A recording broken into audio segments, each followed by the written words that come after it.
You're fickle. They're my thoughts. He's a big, strong boy these days. He's not quite in the Chris Tremlett category, but not far off. And the cricket match has started again as Moeen over the wicket bowls almost the first delivery that's been loose certainly for a while, but well outside off stump. But Babar Azam is feeling his way into the innings, and therefore he just jabbed it into the offside and went.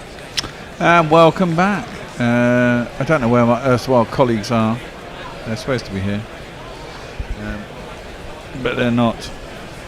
I am looking for Nestlers and Ian Pearce. If you could appear when you're ready, that would be most helpful. There's Piercy. How you doing, my man? Hi, good. Yeah, hi everyone. You're looking quite ghostly. Oh, right, okay. I thought wearing red would be the right colour, but... No, it's not your face. You're looking very, like, almost like you're pasted in. Oh. Very strange. So it's all right. It doesn't matter. You can be like anonymous on the internet, you know. That's the aim. Oh, good. Haven't seen you much. Obviously, things going on. But what do you think of this? Yeah, I'm amazed. I've been getting a bit of stick from friends on WhatsApp because I think first test of the summer I was like, who's this Crawley guy? What's he doing in the team? And 267 runs later, he's showing exactly why he's in the team. I did say that I felt one day would be his day, and it turns out it was today and yesterday. Yeah, true. I mean, yeah. What an amazing day, though, as well. Yeah, and good on Just Butler as well. Yeah, exactly. He's done a job too. Does look to have all the shots, though, doesn't he? Yeah, it's very surprising. I mean, like I said, England did the right thing in batting, but I never thought they'd get up to this score. No, none of us did. But not a lot of teams do in England, let's be honest. Scores of 500 No, in England. that's right. And especially also recently. The GS poll, there hasn't been pitches where you can get 490 for 5 for some time. No. Well, this doesn't look, it's still quite a slow pitch, isn't it? I mean, compared to the one this is what I mean. How many strips over is this from the one last week? Because it's a completely different, scenario. The first ball after lunch, after tea even, Asher Tafiq is going to continue. He's bowling around the wicket into the rough outside Wokes' leg stump. He can't get anything on it, and there will be no run. Thing with it, I suppose they said it was underprepared because of all the rain. They couldn't do the work on it that they wanted to. But surely that would mean they'd have more grass and it'd be, I don't know, faster, wouldn't it? Or more inconsistent. It's got a bit of an inconsistent bounce, it has been said. That one again down leg side, no run. We'll give the bowler a jingle. Heaven, I'm in the heaven. Comes into roll around the wicket. Dabbed by Wokesy down to third man. He will get one, and that will be all. But I'm guessing they would normally leave the cover off to let the grass grow, but because there was so much rain, they had to leave it on. Yeah, but that was last week. But after the Test match finished, it all got better, didn't it? Well, did it down there? I don't know. Decent share of wet weather around. Well, I mean, it didn't rain a lot in London last week, has to be said. Down the leg side, there's an appeal for caught behind. That'd be a pretty good effort to catch it. Well, get a bat on it going around the corner. But a man behind the stumps is convinced that is out. He's convinced Azhar Ali to review within 2 seconds. So Rizwan gets his way, and Shafiq could have 2 wickets. No, it's off the pad. And if they're appealing for LBW, then don't be bloody serious. He's around the wicket, pitched outside leg. It's him outside leg.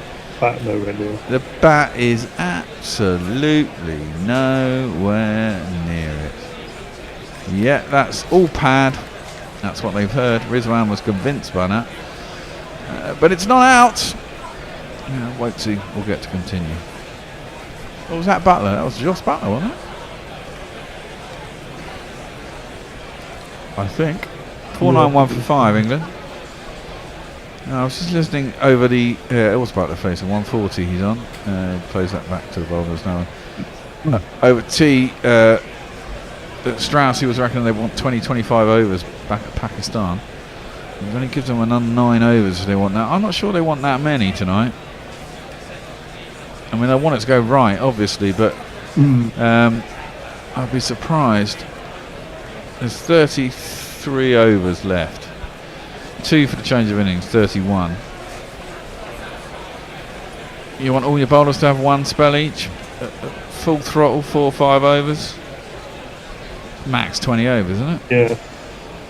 So it gives you another 11 overs of batting and you get 20 overs back at them. Unless they're thinking, well, that's enough time to settle in if they have 25 overs. And Well, this is it. You don't want them to settle in, do you? So you might want even Yeah. less. This is it. You want to have them totally on tenterhooks and not able to let loose before the end of the day, and then have to do it all again tomorrow with the ball reasonably new, and hope you get the wickets. Jay Grove has tweeted, "Good news, everyone. I have an excuse to go outside and do something I enjoy for the first time since April. Ooh. And we won't be hearing drunken gibberish from tomorrow. I can hear your hearts breaking." Ah, What's he? Gonna have What's to he what's gonna going do? on, Jay? Up the spewing bobbins quota in this last dogging. Okay. I don't know.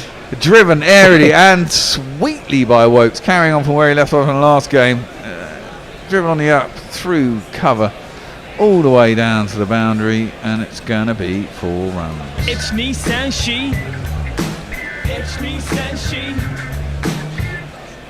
Oh, yeah. Ian, do you know why they've got rid of the boundary sponges? Oh, yeah, come on. You're a We're Hampshire back man. with just the road. What was it Boris said about vector of disease or something? Oh, Could really? that be? No, I don't know. That's no. You were asking as if you knew the answer. No. We're asking you we because wonder you're a if you knew Hampshire the man. answer. No, I don't know. But maybe it's a natural vector of disease. No, I wouldn't have thought so. They've had it the entire summer. They've just taken it away for this game. Left alone outside the off stump, and there's no run. Wind. Wind? Yeah, possibly. No, that's 60 mile an hour winds, 60 kilometre an hour winds. Ah. Could that You'd lift have the to- rope? You'd have to have a discussion with the sponsors as well, though, wouldn't you? Well, this is what you wonder. You wonder whether. Well, I can't see the sponsors putting. I mean, they've had. Sky have said they've had the biggest audiences for their cricket coverage for, time. Because you say, hang on, we've paid for that. What are you doing? I suppose Well- they've been compensated, but you can't. Well, Betway sponsoring this, weren't they? Left alone outside the off stump. There's no run. Maybe they pulled out. Maybe the sponsor pulled out and they just went back to a rope. But I suppose you have a blank one as well. It's only a thing that goes over the top. As we watch replays, all the Pakistani players went up and fist bumped Crawley. It was just really nice to see, actually. You got to appreciate an innings like that, crikey, even if you're on the wrong Very side. sporting. I mean, I've watched Eunice Khan score a couple of double tons, I'm pretty certain. And they were painful to watch, but you have to appreciate them.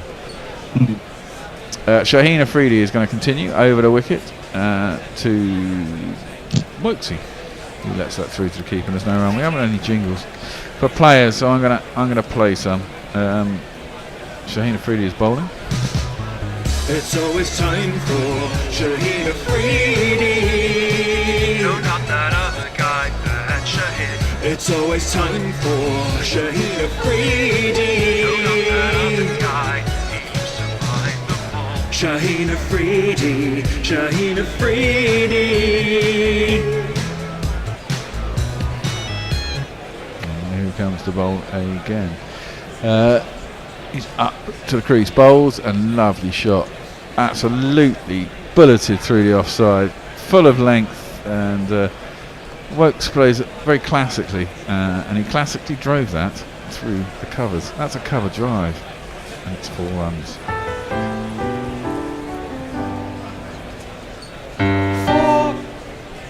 It seemed a great surface for driving on, isn't it? That Yes. I've been working whilst watching this, and every time I look up, somebody's playing a lovely drive through the covers. Well, The ball's not doing anything, is it, though?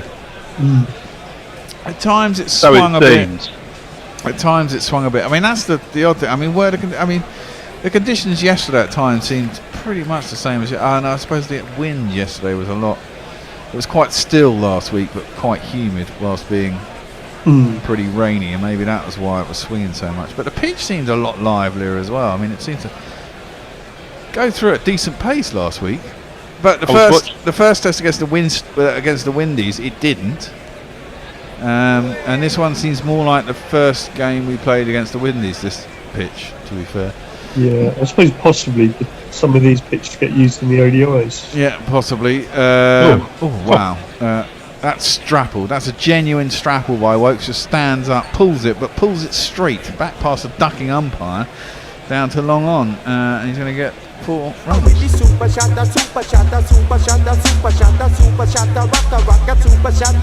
And of course, these two put on, what, 108? What did they put on the last 140? 150 region. Yeah, it was, wasn't it?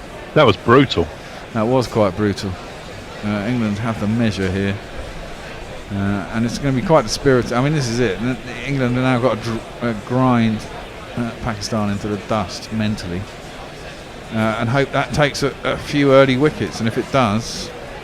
also, it pushes the follow-on target up and up, doesn't it? Well, it does. And I'm arguing that we only want to bat once here. I mean, you don't get in this position very often. That's defended out. There's no one on the infield. Everyone's spread out. It's an easy single. That's 6 and over then with ease. It's the thing, you don't get this sort of position very often, especially in English conditions. And if you can, get yourself, they've got to get 350 to avoid the follow-on. But I mean, you think you bowl them out for 250 and you've got 550 on the board, you would make them bat again. Defended into the leg side and there's no run. There's always that danger when you come out. So we put them in tonight and we bowl them out shortly after tea tomorrow, and they've got, I don't know, 245, right? Assad is going to continue around the wicket. Clipped into the leg side. Wokes goes out towards deep mid wicket and he'll get himself a single. So they get to 245 all out tomorrow night. We get 550, so they're 305 runs ahead, but it's just after tea tomorrow, so we've still got another 25-30 overs to bowl with a tired attack. A lot of times Australia in the past would have stuck them in again. What they did. That's defended back down the track. There's no run. Say again, Ian. If England had a 300 lead on first innings, I think whether they enforced the follow-on or decided England to have another bat, I don't think would make much difference at all. They'd be so in control. Look, they would be in control. That's played out to the offside. As again, there's no one in the infield, so it's an easy single. But it takes time out of the game, and they're going to play for the. If you genuinely want to win, and you've seen the weather. I mean, the forecast for Tuesday is dreadful. Tuesday doesn't look like there'll be a lot of play, and it's going to. So that's tea tomorrow on the third day. If you bat again, I suppose you've got time to get them out. But if you genuinely believe there's going to be rain on Tuesday, you're probably not going to get a lot of play. Then you want to get it over by the end of Monday. That's just guided down towards third man. There's no run. I suppose you could come out, bat for 20 overs, get 100 runs. I mean, you've got like the third test against West Indies. Yeah, it wasn't a follow-on situation, but England had to make quick second innings runs, and they played that one perfect. Yeah, they did. Oh, well, that's miles down leg side. Butler tries to drag it down, but there's a very fine man. He's not on a 45. He's more like on the 15, and he won't get a single. Because you don't often see a field setting like this in a test match, do you? No. It's been a while. There's no one around the batsman at all. No. And they can milk that for singles all day long. Yeah, they're just trying to contain, aren't they? Yeah. And, giving up, trying to take wickets.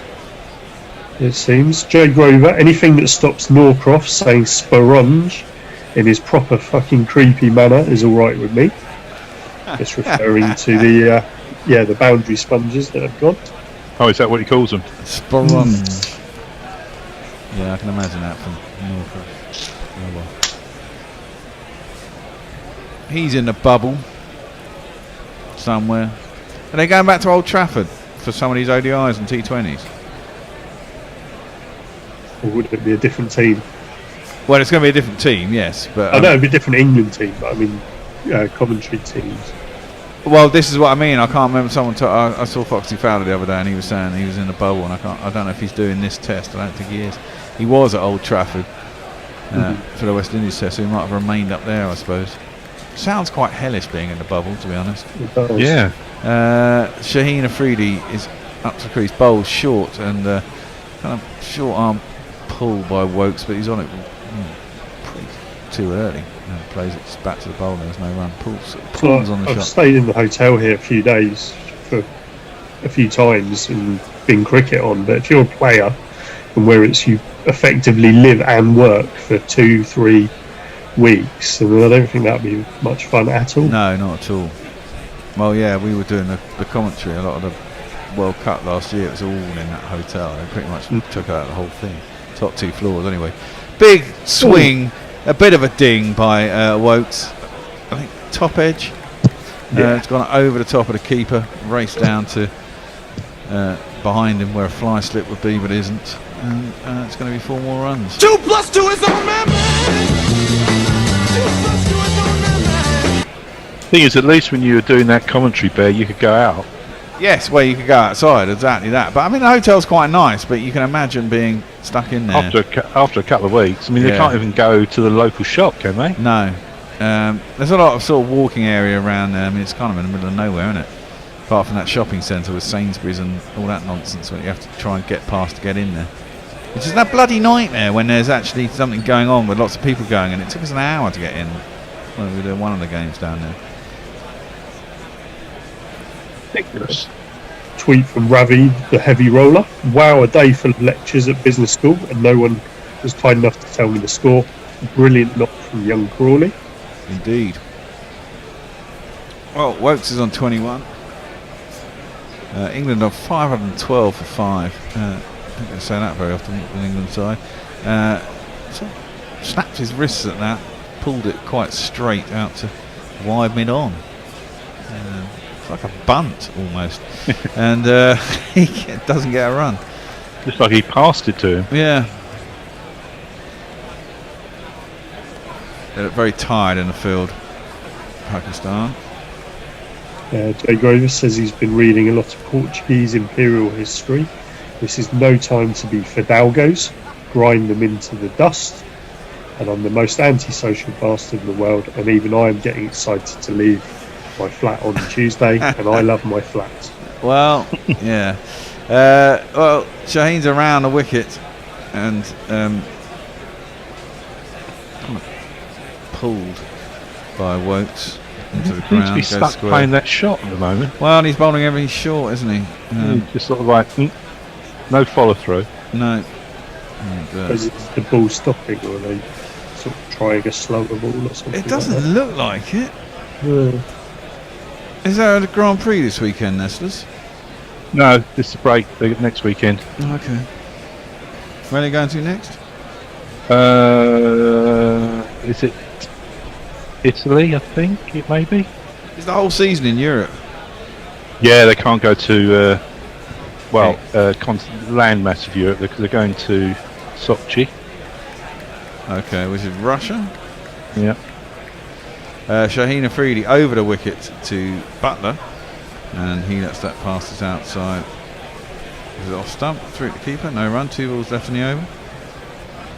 Yeah, I think. Oh, actually, the next one might be Belgium.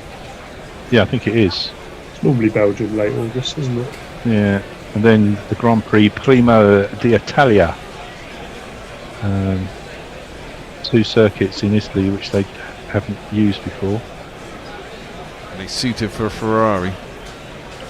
Nah, they're fucking bollocks, Ferrari at the No, moment. they are, aren't they? They're bobbins, mate. Shaheen Afridi is over the wicket to Butler, shoves it very wide. It seems to go along in the ground, and Rizwan has trouble. Palms it off to first slip. Didn't look comfortable at all. I think it was second bounce by the time I got to him. And there is no run. Things have become very interesting in 2022 when all the new regulations come in about car design. Yeah, what are they doing with that? Well, it's like almost they're going to have uniform cars. No. So what? So how are they going to do? It's going to be like fucking IndyCar then, isn't it? Well, it's not clear yet, but there's going to be a lot of standardisation. It is good in a way because it does give the other teams a chance. Well, it does, but then it doesn't reward innovation. There's still room to innovate, but it's going to be a lot tighter. I think it'll be. I don't know. It remains to be seen. I mean, I kind of do like that, but I kind of want Hamilton to overtake Schumacher. I think he will. With the F1 though, don't they always say, "Oh, it'll be interesting next year," and then it never quite happens like that? No. Well, the last few seasons, although Mercedes have won, have been really good racing. I mean, admittedly, it's lower down the pack. It's the mid-table teams that have caused the excitement, but it has been really good. Well, there's another change of bowling. Asad Shafiq is off, and we are back to this man. It may have been 10 years since he last played in a test. Maybe they didn't pick him 'cause he just needed a rest. You could have watched all of Game of Thrones and gone on your own quest while you're waiting for Tariq's son Fawad. That was a genius jingle. Wokes just bunts his first ball back down to long on, and he'll get himself a single. Jay Grover, motor racing might be the best sport for social distancing. I'd be interested in how they cover the boxing tonight. Well, that's it. Yeah, it's all in Hearn's back garden, isn't it? I would say Larry Hearn. It's not Larry Hearn, is it? Barry. Barry. That's it. I knew it was Harry. Fuck, Or Eddie, my his brain son. and memory these days. I think I'm heading for early Alzheimer's. Anyway, yeah, that will be interesting. It's Dillian White versus who? Povetkin, is it? Yeah, that's it. Kovetkin. Round the wickets. Fire alarm. It's played up to mid on. There's no run. Thing is, I can never be asked to pay for those fights. No, I mean, friends who normally pay for fights are laughing that this is a pay-per-view. Oh, really?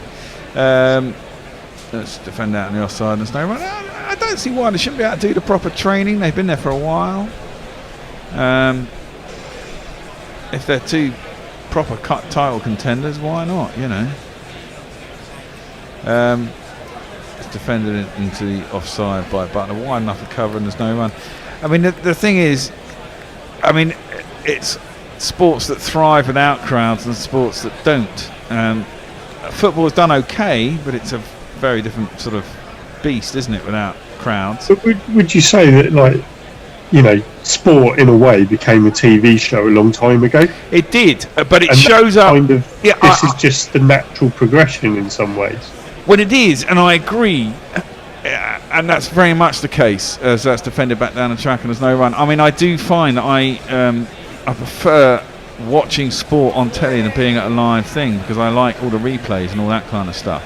But there is something to be said. Fire alarm around the wicket once more. Wokes plays into the leg side and there's no run. Sorry, there is a single. What am I on about? They didn't come back for a second though. Alzheimer's. Yeah. But there is, like, football can't exist without a crowd. I mean, it's as a spectacle itself on the TV, it doesn't work, right? But the crowds are part of the TV show, though. Well, exactly. But in cricket, I think we're used to it not being the case, because we've watched lots of test matches in places where tests don't attract crowds, and I think the players see it that sort of that, and it's much about the intensity on the field.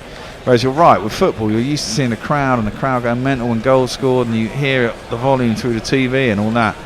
Yeah, but I mean, they've added the noise, and it's also like the crowd at the event is a fraction of what's watching worldwide. Yes, true, and in that, yes, but as a spectacle, I mean, as a spectacle on the TV, and I'm sure for the players at football it's different. I mean, the noise at a football game is one of those. The more you watch it, the more it just becomes normal. And oh yeah, definitely. But I mean, I still get that thing when watching football when there's a really bad foul, and I kind of I wait for the crowd to go nuts. You know, and it doesn't happen. It's just very strange. Yeah, but the jinglers or whatever they have doing the crowd noise just need to get better. Yeah, it's quite difficult to do though. To do it live. Exactly, that's what I mean. I don't know if it can be asked. I think I think cricket survives without the crowd. I've watched many a test match in the UAE or India or somewhere where crowds don't go to test matches, and it's not really bothered me because the focus of the action, and the field's quite big, so the focus of the action doesn't necessarily always get the crowd in, so you don't really notice them so much. Football, I think, you're right, at Formula 1, I'm not really fussed about a crowd at Formula 1. I don't know why you go and see Formula 1. But it's a massive revenue stream for all sports, every sort of 1 minute and 24 seconds or whatever it is. Wokes on the back foot defends Asim Shah's first ball. Back up to mid-on, there's no run. The Formula 1 has took the massive TV screens very early on. They're very much up on all that, so that you got, wherever you're sitting, you got a full view of everything that was going on with replays. When you're at the actual event? Oh yeah, you can see everything. Oh, okay. Asim Shah over the wicket to Wokes, who defends that up to mid-off, and there's no run. And I think they may have been the first, I'm not sure of this, to have the on-site radio, so that you buy a set of headphones and you listen to the commentary if you want. Okay. So they've always been very good like that. I mean, the thing is, you try and get a ticket for the British Grand Prix. I mean, they're really expensive, and they sell out like that. I went once. 150,000 people on race day. You know, it's a massive load of money. And they got stuck in the car park. Clip round the leg side, down the long leg, and there will be a single for Wokes. Well, we used to camp there for like 5 days, so we go to all the practice and everything, and then after the race we'd go back to our tent, stay an extra night, and go home the next day just to avoid the crowds. Yeah, I did that when I went. So much better. Plus you got another night, and there's loads of people there. You have a big party. I did that when I went to Glastonbury one year. That was good all fun. The Germans and Italian race fans. We were in a VIP field doing some absolute nonsense rubbish in an art field, but you get to go in the back bit of Glastonbury. It's into the pad of Butler, I think, and it goes down towards short fine leg, but going nowhere fast. Rizwan has to go get it, and they get through for a leg bye. These aren't the boring middle overs, they're the sort of boring end Well, overs. we're just waiting for England to declare now, isn't it? It's the question of when and how many runs they get. At the end of this over, I'm going to have to go and take a leak. It's alright, we'll sing jingles. Okay. Yeah. Jay Grover gets scared of crowds and loud noises, so I'm loving this. I might even go to F1 if I didn't have to meet any other Bradmans. Shaheen. Naseem Shah over the wicket. Big drive by Wokes. Doesn't get the edge. No run, 1 ball left in this over. 518 for 5. Wokes is on 25, Butler's on 144. Naseem's just brought up his ton, 1 for 100 off 25.5 over, so nearly 4 and over he's been going for. Just brought up his ton. Warren Davis thinks England might declare after Butler gets 150. Nah, I don't think so. Just try and get as many runs as you can in the first innings. Asim up to the crease, bowls guided by Wokes down towards third man. There is no one down there for him. There's a deep cover point. Have they done any signs of Jimmy or Broad in their whites? Or No, they haven't actually, have they?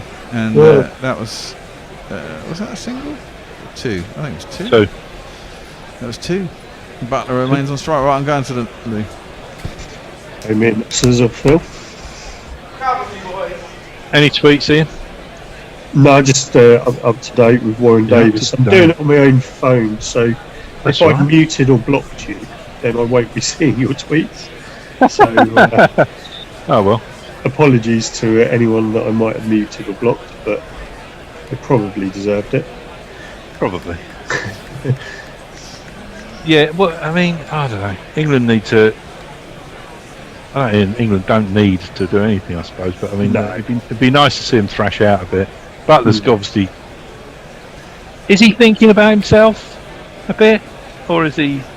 I don't think so. I mean, the way Pakistan bowling the last few overs, they're not really giving much to hit. They're trying to contain, and there's that one's new over from Fawad, and it's played down to long off, and they jog a comfortable single.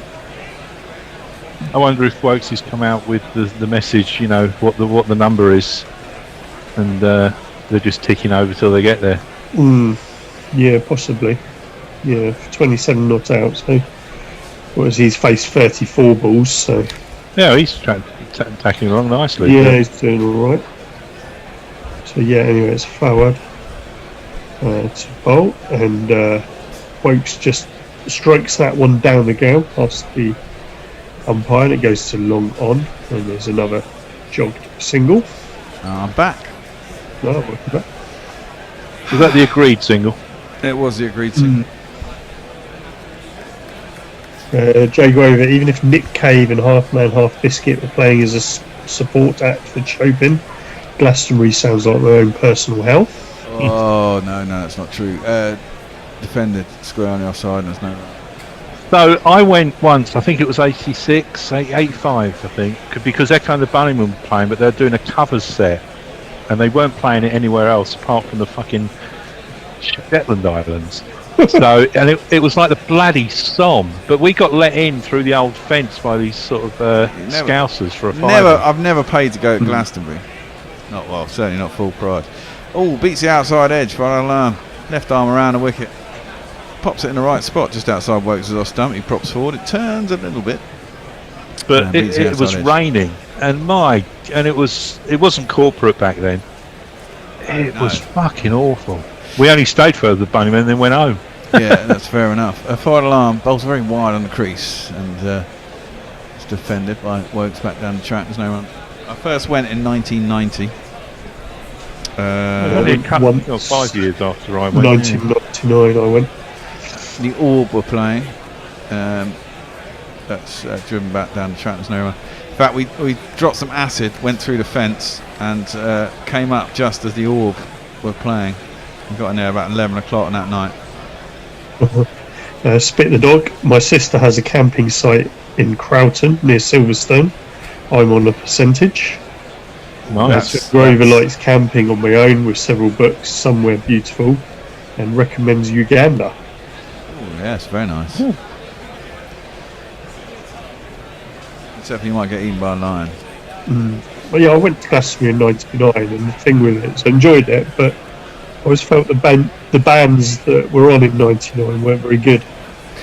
The program the other day was moving, and it was like, oh, they were awful. They were shit.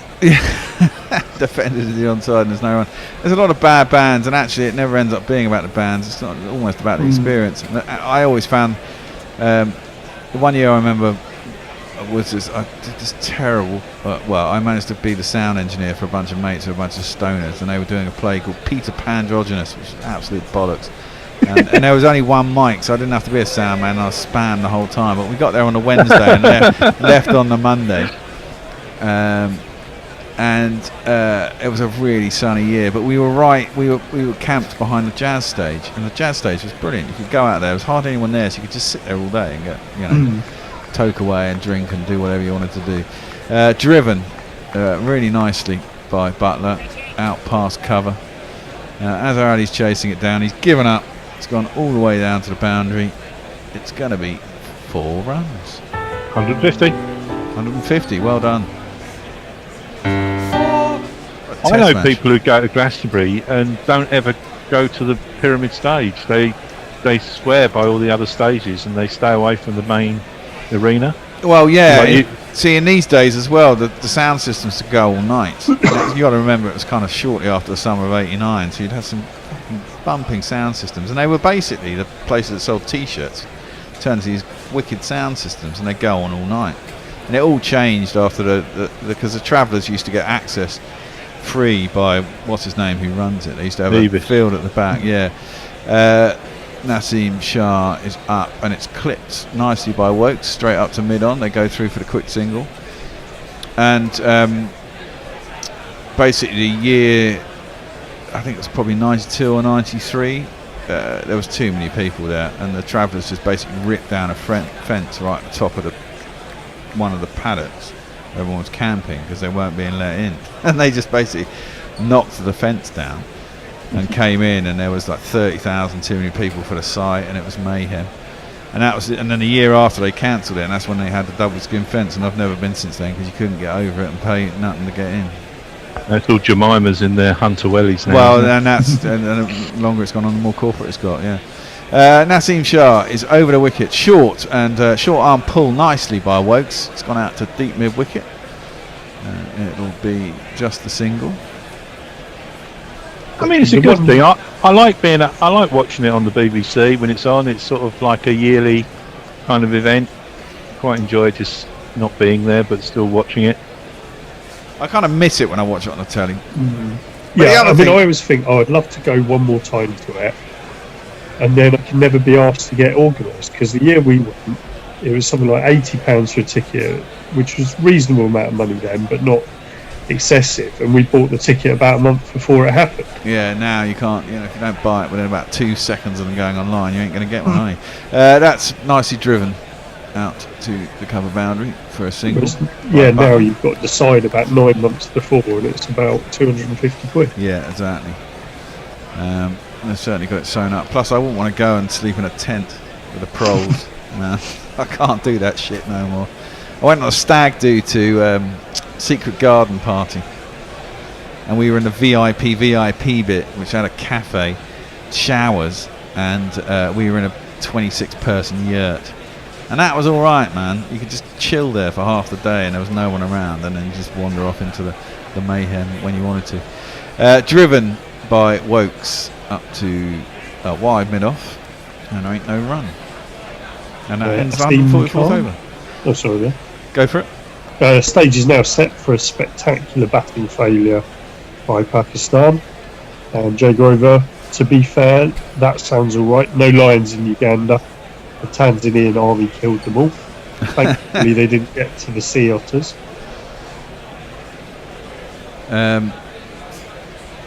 Glastonbury's fun, man.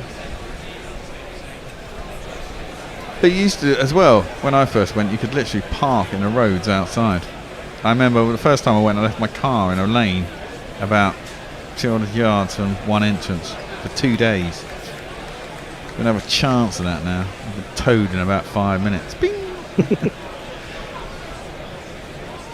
Butler is going to face up. Forward alarm is going to continue. So hold 8 overs for 31. It's not too bad. It's quite flat. It's not really turning. But, the first ball is defended back to him by Butler, and there's no run. What's going on with the rotor, by the way? Well, we should be having a change, I think, at the end of this over, isn't it? 5:40. I haven't got that one. Is that caught and bowled? It is. It is caught and bowled. Butler has finally gone out. He's chipped one back to the bowler. Forward alarm has followed it. So all the wickets have fallen to the part-timers. He's gone back and he's just bunted. He's played his shot a little bit too early. And therefore just chipped it back to forward alarm. He catches it on the follow-through. Having reached his 150, he's not going to go on much longer, but he is a hero, and he's got us through to an enormous score, 530 for 6. But we have to say goodbye to Joss Butler.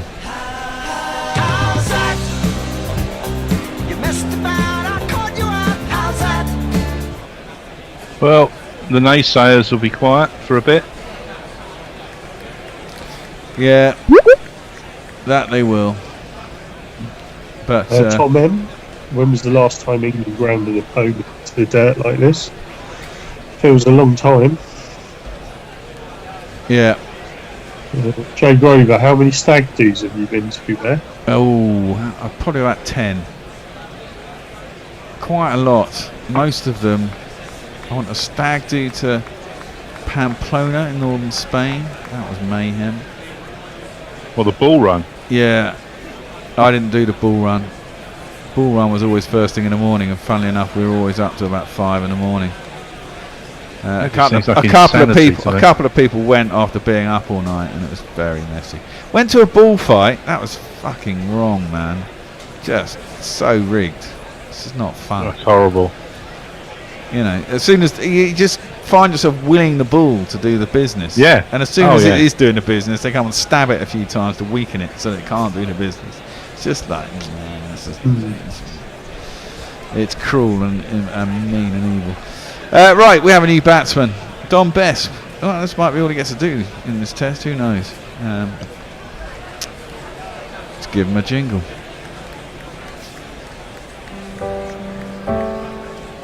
If the pitch isn't good for pace.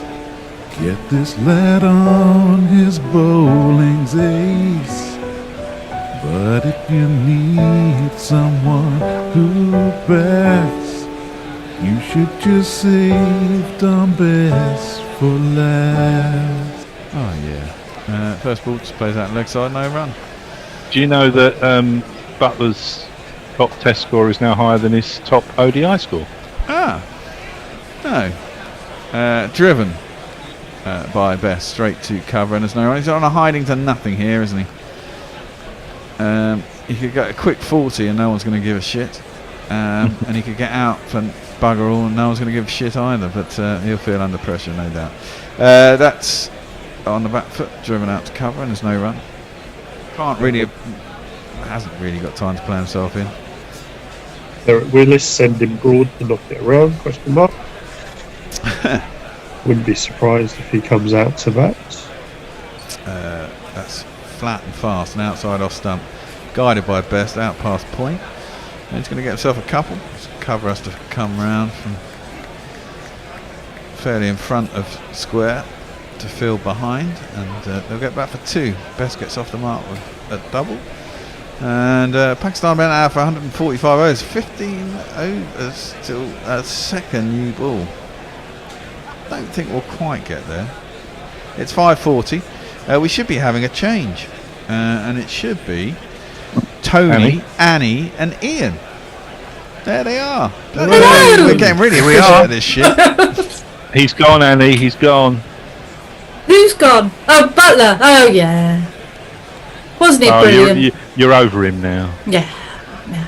He was brilliant. Brilliant. I have to say he did do rather well. And did I just hear that his yes, test score has overtaken his one-day score?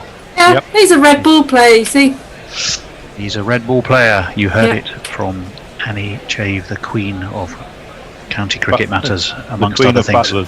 The queen of butlers. 5:32 for 6. Still time left this evening. England, one assumes, just want to get those runs on the board and have a tilt at the Pakistan openers with at least probably an hour's play left, one would think. Yazir Shah, 2 for 142. Poor old Yazir Shah. It all started so well with that couple of wickets and then really kind of went horribly wrong. But he's still smiling as he jogs in and is cut beautifully by Wokes, but just down to a deep cover. Wokes will move on to 30.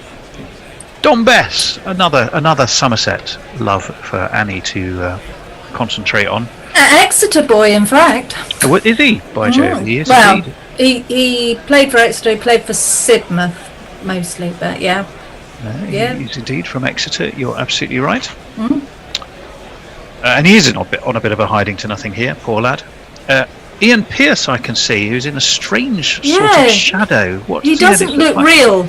No, it's very scary. It's cut again, this time by Bess, who played that nicely. But he's sort of falling away.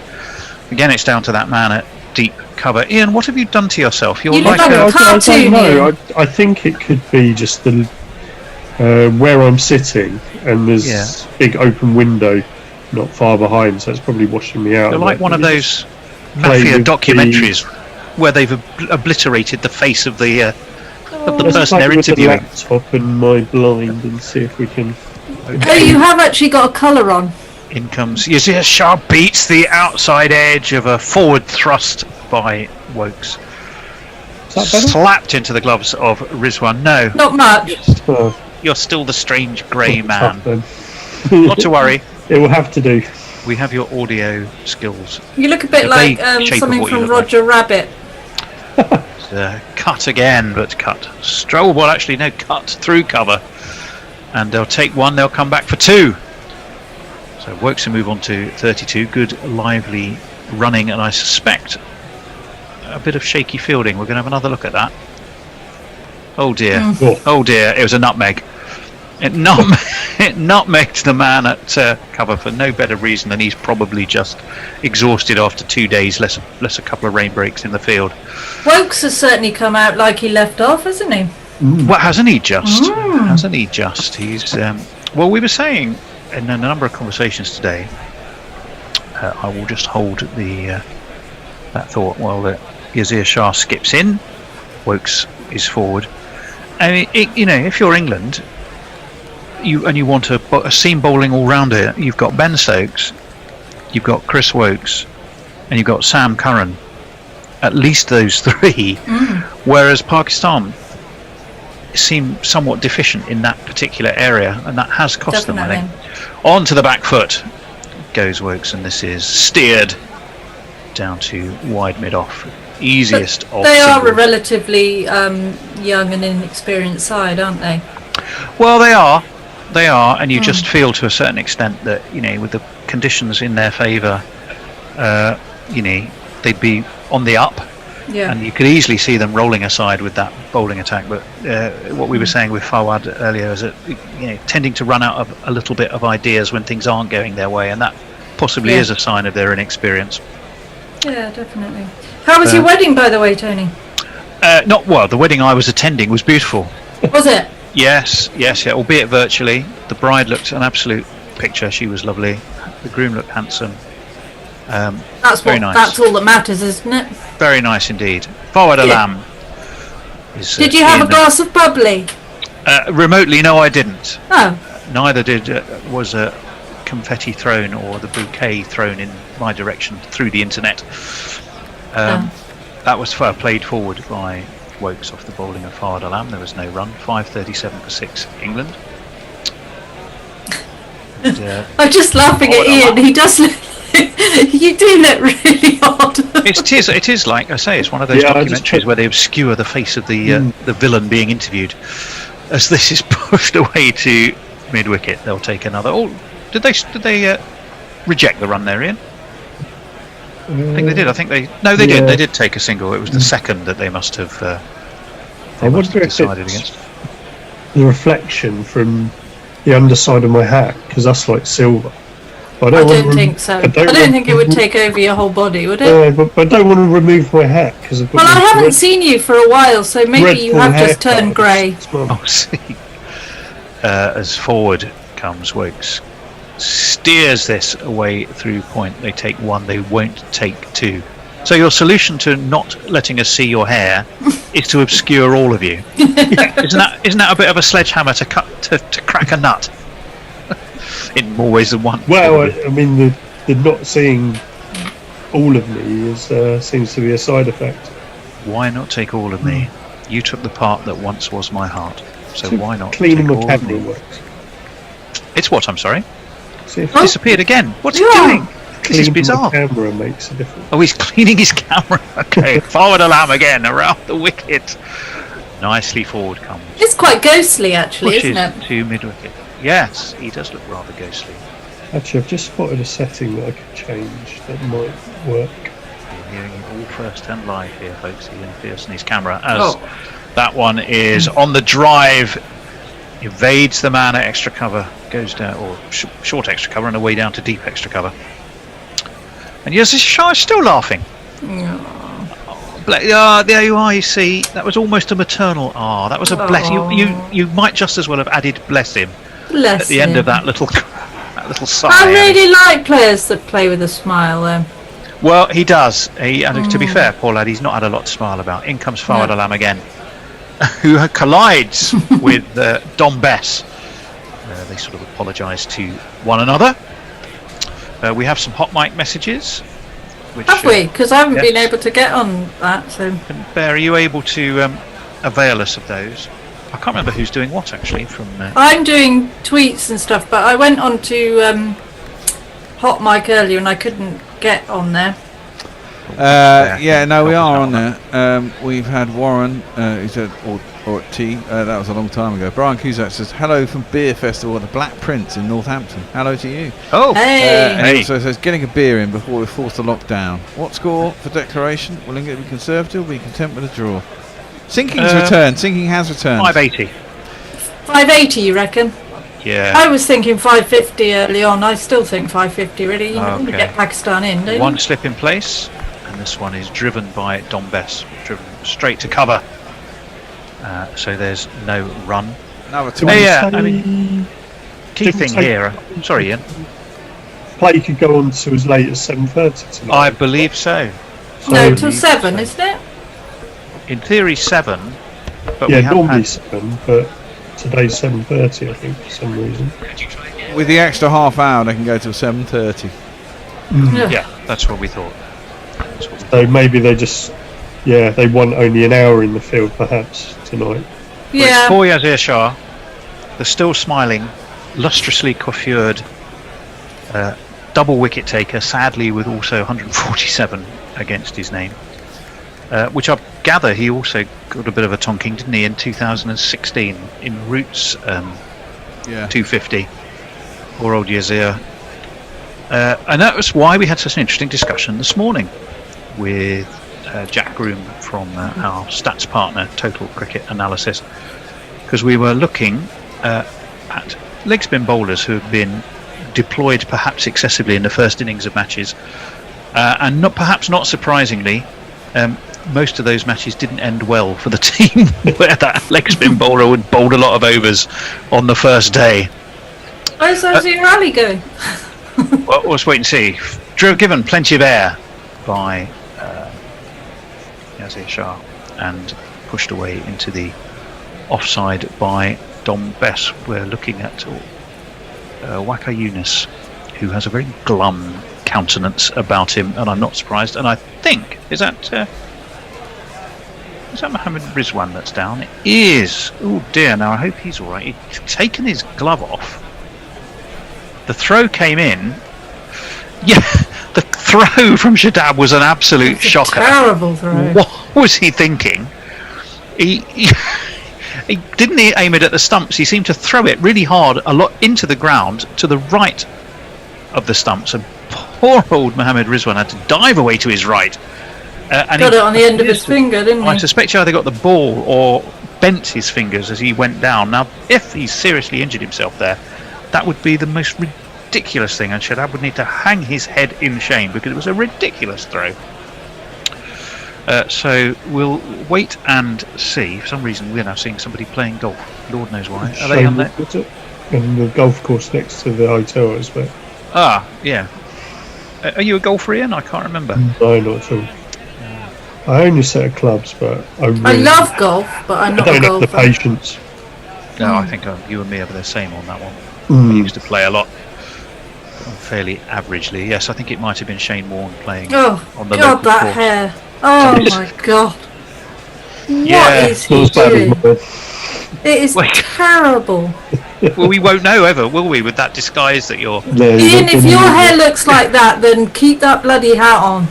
It's not the hat, it's that we can't see the hat. It's just the mystery, the grey man of mystery. Almost like the Invisible Man. Yeah, you're actually, I know what you actually look like. If you were on Star Trek and you were in one of those beam me up things, you're basically halfway through being beamed. Yeah, that was the look I was going for. So you're sort of somewhere between here and somewhere else. Yeah, we can't actually see your mouth moving, but we can hear you.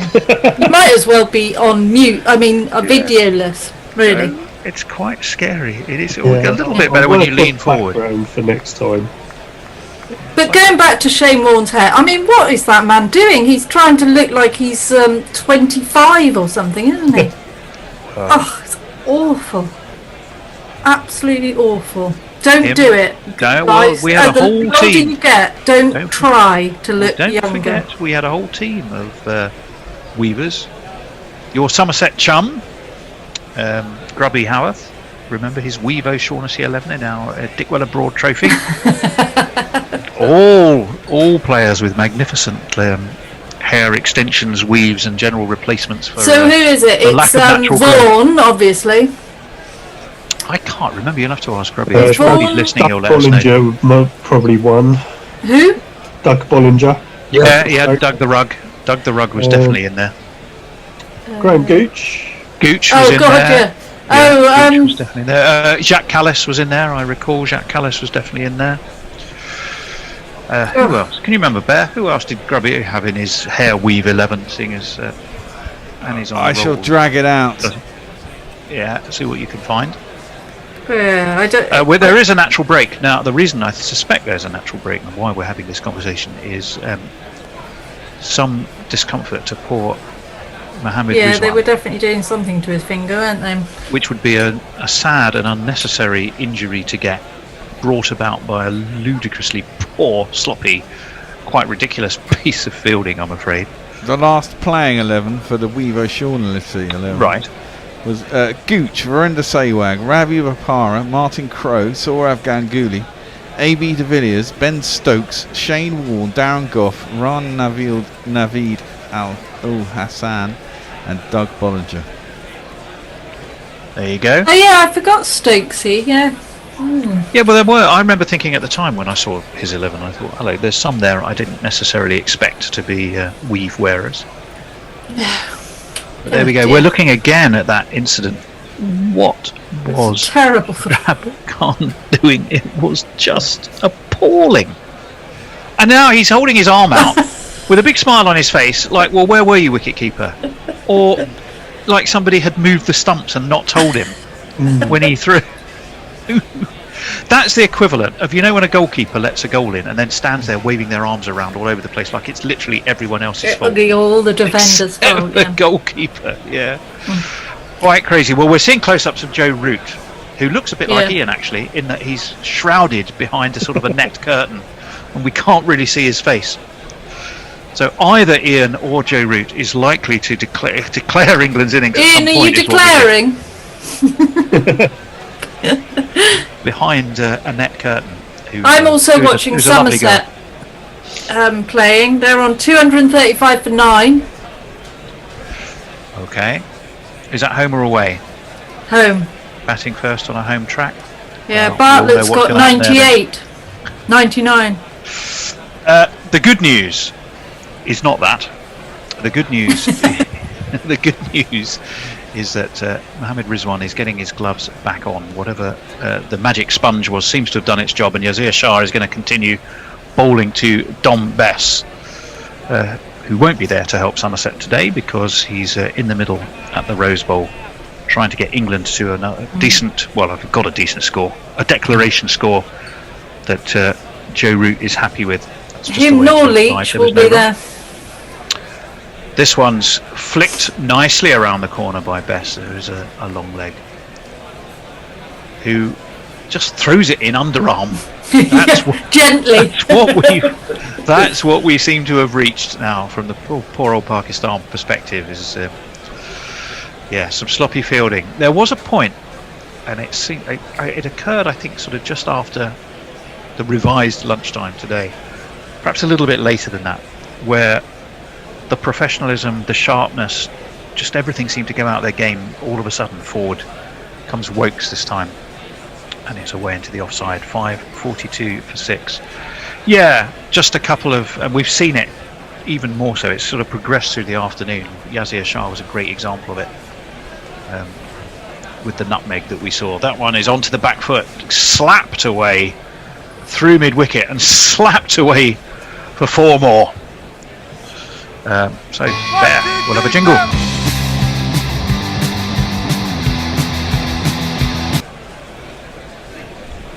And up into the stands to field.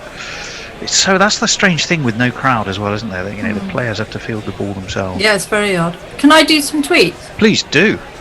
Jay Graver said, when the Tanzanian army invaded and killed and ate the indigenous wildlife, this is why there are no Ugandan safaris apart from gorillas, which was no hyperbole, beautiful and amazing, lots of stalks. So this goes back to something that you were having on before, you were talking about before. So and Tom M says, did anyone see this coming from Crawley? Is he a flash in the pan, or are we looking at a future legend? Well, now it's interesting you asked that, because that was something that was one of the subjects we were toying with to ask our stats partner to have a look at overnight. What if he's a flash in the pan? Young double centurions or young high scorers, and you know how many go on to be brilliant and how many ultimately Like David fade Gower away. did he? In comes Fawad Alam. Horrible full toss, which is slapped away to deep cover by Dom Bess. He'll take a single and will bring Wokes back onto strike, who somewhat stealthily appears to have just appeared on 40, whereas Yes. I don't actually recall any particularly great shots. I'm sure he has played them, and admittedly I've Well, been he's doing played other very things and not been on positively. comp. He's definitely doing the butler role, isn't he? Oh, he hit 2 consecutive fours. I remember that. Yes, as that one is just pushed back to forward alarm. So 5:47 for 6. We're in the 149th over. Down the track comes Wokes. That's positive. He's caught. It was just slapped straight to extra cover at the most catchable height ever. I know those catches can sometimes go down when you've had a shocking day in the field. Not this time. It's taken, and Wokes has to go. I won't look back, 'cause by the time that I do, you'll be gone. Now, is it a declaration time, or is it time to see Stuart Broad bat? This is what we want. Oh, they've got to send Brody in for a little bit, haven't they? Little please. Bit of slap and tickle. Annie Chave. I'm sorry. You literally can't stop yourself, can you? Oh dear. What am I like? I don't know. Can I Yeah, do so- some tweets? Please do. Excellent.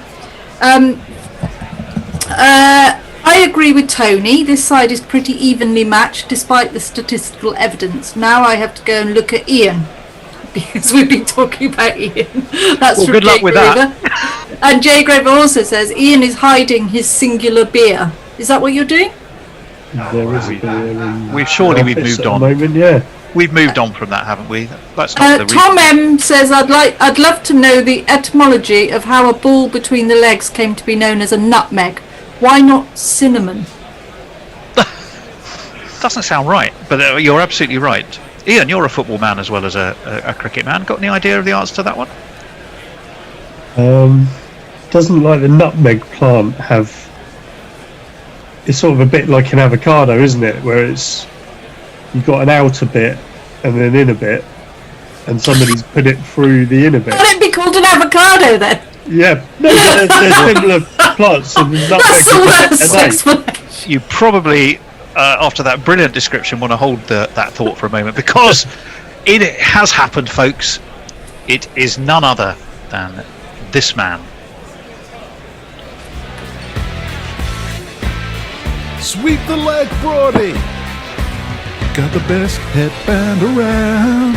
Something has got to keep her down. Got the best headband around. Your ego ain't gonna beat you down. Got the best headband around.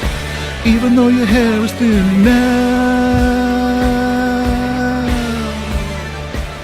Well, his first ball of forward alarm was edged just short of the slip that he has in place. He plays that one on the back foot, just away into the offside. I love that in the space of a few test matches, Broad's gone from the really nervous, shy batsman to the one you bring out. Blast. Forward alarm sniffs blood here, I think. He got that one to move in very nicely to Stuart Broad. It's the end of the over. Now, Broad tucked his bat under his arm. Are they deciding it's time for... No, I don't think so. Maybe he's just gone to compose himself after a fairly testing first 3 balls that he faced. That would be a weird declaration to send him out and then to declare 3 balls later. Surely. Yeah, Chippy's added no runs.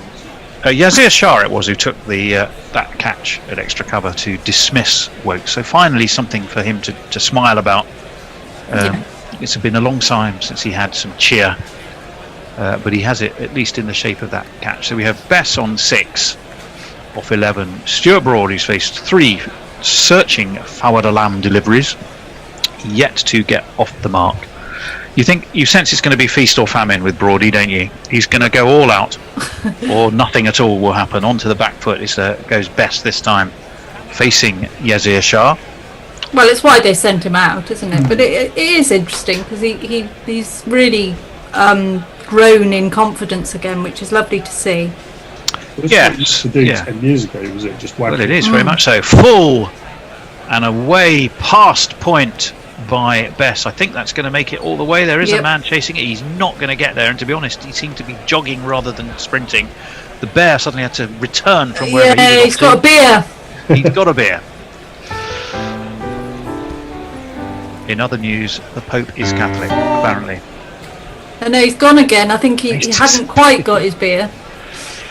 Was that a bit uppish? It was. Yeah. And the man from Gully leapt like a salmon, more like a tin of salmon, to be perfectly honest. couldn't quite get his hand to it. And away it went from Bess. So he moves on to 10. He's going to be facing more. So 150 up, of course, now for Yazir Shah, in the wrong way for a bowler. Bess tries to cut and misses it completely. It's into the gloves of the thankfully now restored Mohammed Rizwan, who looked in slightly dicky order a bit earlier after he attempted to field from an appalling throw which was actually nowhere near the stumps. In comes Yazir Shah onto the back foot again, straight to point, and no run. They're finding the fielders at the moment. Well, they are. This is the old story to a certain extent, isn't it, Ian? When you get two new batsmen, even if you're going for it, it takes a while to get your eye in. Yeah, I mean, they're just trying to contain Pakistan, aren't they? And now that was that the flipper? If that had been Shane Warne, he'd have said that was the flipper, because he really rolled his wrists over that and it went on with the arm and kept very low. The slider, is it the slider or the flipper? Either way, it was well played. So well done, Don Bess. He saw that coming and dealt with it by having to get his bat down pretty quickly. This one's more conventional, given more air, more flight, more dip. He generally does bowl very flatly, doesn't he? Well, no, yes, he does. Although sometimes he's been also giving it a fair bit of air. It's the end of the over. Annie, what have you got for us? Yeah, well, Knuckle. I have a tweet from Knuckle saying Butler. I like this one. Butler's scored 416 runs this summer, second most. He's 1 run behind Crawley at 52, and is probably England's best player of spin. But his keeping to spin is a liability. How do England get Butler, the batter, and Folkes, the keeper, in the 11 for Sri Lanka and India? It's an interesting question. You need to sort of somehow merge them together, don't you? A sprinkle. Yeah, I wonder if one can bat and one can field. Come on. Well, yes. Well, that has been mooted. This is swept by Broad. He nearly got himself off the mark, but he swept straight to the man at short fine leg, which kept him where he was. Sorry, Ian. Is the way to do that leave out Wokes on the basis that he's not quite the same player away from home as he is at home? That's a very interesting thought. Steered by Broad, who's desperate to get himself off the mark. That was to backward point. Or do they leave out Pope? He's not had the best in the last couple of innings, but it's too early to be talking that way. Well, particularly if you're it's a really difficult. It's a good problem to have. It is. This one's away into cover, but no run.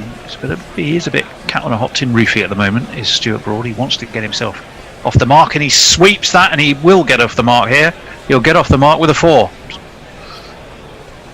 And the Bears disappeared. It's a 6! It's a 6! It was a slow, flat 6. I think we're going to have another look at that. I for all the world, thought it was a 4. Yep, it was a sweep. It was probably a hinty and a top edge, was it? But it had enough to get itself over the mid-wicket boundary.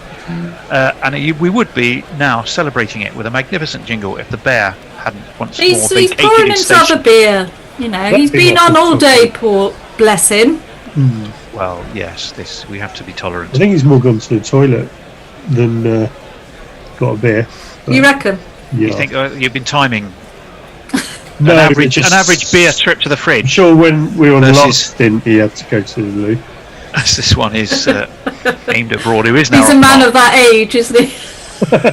Right, well, let's move on from that subject very quickly, as this is pushed into the onside by a man who now has 6 to his name, Stuart Broad. Obviously, we'll wait for Fawad Alam, and this was picked up again by Broad through to mid-wicket. There are 2 fielders down there this time. He's going to have to hurry back, but he makes his ground, so he'll move on to 8. England move on to 559 for the loss. And I have tweets. And you have tweets, and it's the end of the over. Jay Grover says, I think Warren's skin is about 12 years old. Oh, it's way older than that. Gits and Grat says, Ian Pearce's video appearance is rather hilarious. At a time where there are no crowds and they substitute spectators with dodgy cardboard cutouts, it seems like they're now doing it with some commentators too. Actually, you look a bit more normal. You've done something different. What have you done, Ian? I've just come closer to the camera, so that must be what it was. Oh, there you are then. Yeah, you've even got red. Up close. We can now see your face perfectly. That must Go be back what to where it you is. were. And Jay Grover says, well, Yazir Shah is swept by Bess this time. That was full. I think he swept that on the full. Down to long leg. They're going to rush for 2, and they're going to make 2. And again, there's a bit of a stumble. Yazir Shah, whose de facto default stance today seems to be standing with his head in, his what's it? Where you rest your elbow he does in your that a hand lot, and then doesn't put he? your head, your chin in your hand, and he has that sort of resigned look of desperation. But he's going to be in again, and down the track comes Bess and misses it completely. Well, he didn't really come down the track. He was down on one knee, looking to hoik it, probably over deep backward square, and he missed it completely, and it was into the gloves of the estimable. I think Bear's got crumpet. That would certainly need a longer break than the Lou or a Bear, as that is steered to backward point by Bess. Bear, what have you got there? What's taking? You've missed about 3 jingles that you should have been on point for. Nah, it's toast. It's toast. Don't tell Nestlers. Down the track this time. It's gone up in the air. Is there a man underneath it? He's going to have to run backwards. He surely will take this if he drops it. He's dropped it. I can't believe it. That felt inevitable. When Lord, It swirled about a bit. oh dear. It's poor old Nassim Shah. Drop it like it's hot. Down the track. It was caught somewhere on the splice. It probably had snow on it when it finally came down. Nazim Shah was running back. Never seemed, well, the cameraman never quite caught up with it either. That's how bad it was, but it was a definite drop. And that one is driven by Bess, who's on a life now. I think your 580 might be a good shout, actually. I reckon that's what they're aiming for. Well, I think they'll, to be honest, Annie, I think, oh dear, 600. Nassim Shah. Running back is never easy, but that really should have been taken. Lent back and slapped, but straight to point by Bess. Probably, although I think it's more about where they are at a given time rather than the total now. I don't think they've got a total in mind, but I suspect they'll have a time in mind. We'll give them half an hour. So give Pakistan half an hour back. Yeah, we keep seeing Joe Root. Any time now, then. Any time now. Jay Grover says, didn't Bollinger and Sewag embrace the ball laterally? Did they? Possibly. Yeah, I think with this hair transplant thing that you get it moved from the back of your head to the top of your head, but then it's nature takes its course and it keeps and it goes as well. Receding, it goes again. So what's happened to Warren then? Well, hold that thought, because we will have another change of bowling if the Bear's there. Oh, he is. It's Assad Shafiq who's going to be bowling his 7th over of the day. He's going to be bowling it to Stuart Broad. Heaven, I'm in heaven, and my heart beats so that I can hardly speak, and I seem to find the happiness I see when the next man One is fetched high and handsome over Just the what he's there wicket for. 4-6 by Brody.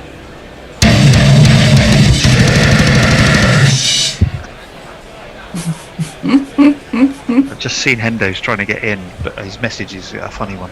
If you go and have a look on one of our groups, I can't remember which one it is. Let me down in, big boy. On one knee went Broad. And he fetched that quite magnificently, didn't he? And timed it superbly. And a man in a mask. Is he supposed to do that? Well, presumably he's an official there, but yes, it is somebody. Well, I don't know. You're right. It's all a rather slow process. They've got to sanitise the ball now or something. I think they do. I think you do Yeah. have to go through. I remember playing football once at Queen's Park, Loftus Road, in the days of the old plastic pitch. If you remember that? Yes. I wasn't playing for anyone famous. I was just playing for my office team against someone else, another office team. But of course, in your head, it's a full packed crowd, but in reality, it's completely empty when you're playing that kind of game, and they've just rented the ground out. So every time the ball went out, you had to go and chase it yourself. And this is all a bit like that. Yes, you are right. It's getting a full old sanitisation. I'll just read a tweet quickly then. Lee Bitchfinder General says the good news is that Fawad Alam has more wickets than runs in the series now. And Jay Grover says Annie and Tony, the lonely desert of tweets and naked revelations. You see, I'm not reading enough tweets, and we've got to talk about me finding you naked again. No, well, I think we probably shouldn't. I think you should concentrate on the tweets, to be honest, Annie. Okay. And Nesta says, I found my glue. Oh, thank God. I was worried about that. And it was right in front of me on a shelf, and I'm staring at it, wondering, where is that glue? Once you picked it up, you probably never let it go. 5.69 for 7. In comes Asad Shafiq around the wicket. Short, horrible, slapped by Broad, but slapped straight to extra cover. And there is no run. Well, there should be fun and games all the way to whatever point England do declare here. Full, slapped again. Slapped to extra cover, diving stop. Was that, I think that was into the ground, wasn't it? Or was that another drop chance? I think it was into the ground, wasn't it? Yeah, I think it was into the ground. Were there a crowd, it would have been a crowd catch. 5.69 for 7. Stuart Broad is on the warpath. He's already thumped 2 sixes. He's hungry for more. He's got Asad Shafiq purveying his right arm off breaks to try and prevent that happening. And that spins out the bowler's footmarks. And once again, the lively Rizwan has a little chat with Broad and shrugs his shoulders, having really a very lively take. Didn't stop. Well, it pitched. I'll wait for a moment. Forward comes Broad. Plays that very correctly, actually. But the ball before, it pitched outside of off, moved considerably further away. It didn't stop Stuart Broad attempting to pull it over mid-wicket. So he's clearly got the bit between his teeth. In comes Asad Shafiq, aiming at those footmarks again. It's wide and going wider, and taken well by Rizwan. Broad this time. 1 day wide. Well, 1 day, definitely a 1 day wide. End of the over. Farron says, evening again from Dhaka. The effects of brandy, coconuts and mammals because they have fur and milk. Discuss. Maybe at the decoration. Cheers. Well, that's one to keep us talking. Brandy, coconut and mammals. Oh, I don't want to think about that at the moment. Armchair Cricket Podcast says, Best seems to have made his biggest contribution in the last 2 tests of England and Pakistan series by hitting the ball to Azir Ali and injuring him, and then again to Shadab, whose throw has injured Rizwan. Yeah, poor old Don Bess. I mean, it was the ultimate TFC award in the last test, wasn't it, Ian? Didn't bat, didn't bowl, didn't do much to memory the field, I don't think. In a way, nobody did they? Well, yeah, no, you're absolutely right. Yazir Shah is going to continue onto the back foot, goes best, works this very nicely to mid-wicket, played that very well indeed, off the back foot, bit of a forcing stroke. Jay Grover says nutmeg because of nuts between the leg. Do you think? Yeah, that's plausible. But I don't have nuts. Well, technically, you can't be nutmeg, perhaps. I don't know. But you so can. What would I be then? That's a good question. Can somebody help us out with the answer to this? Why is a nutmeg called a nutmeg in the sporting context? What is its derivation? Ian was trying to tell us something about avocados, where I could. Yeah, I do. It could be true. A stone. It's a bit like whose line? Not whose line is it anyway? Would I lie to you? In comes Yazir Shah, onto the back foot goes Broad, away into the onside, no run. So we've had Ian's theory involving avocados, which we're not sure about. But someone tell us if they know the absolute truth. I have an answer. Oh, Go on then, fantastic. Bear. Hang on, Bear. Let's just wait for Yazir Shah. Build up the expectation. This is swept around, sort of scoops around the corner. They take a quick single, and the answer is From the Guardian Football, September, the knowledge. The word arose because of a sharp practice used in nutmeg exports between America and England.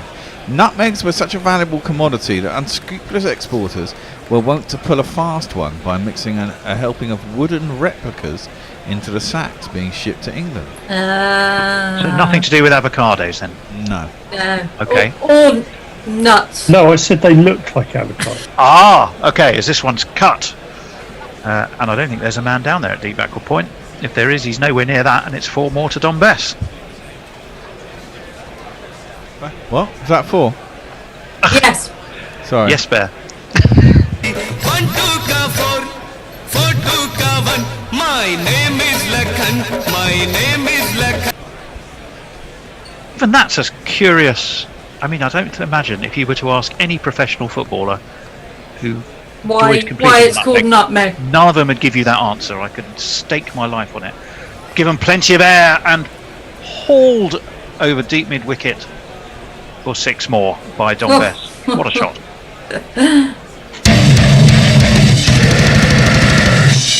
Well, Fetched that one away, didn't he? Goodness me, what a shot!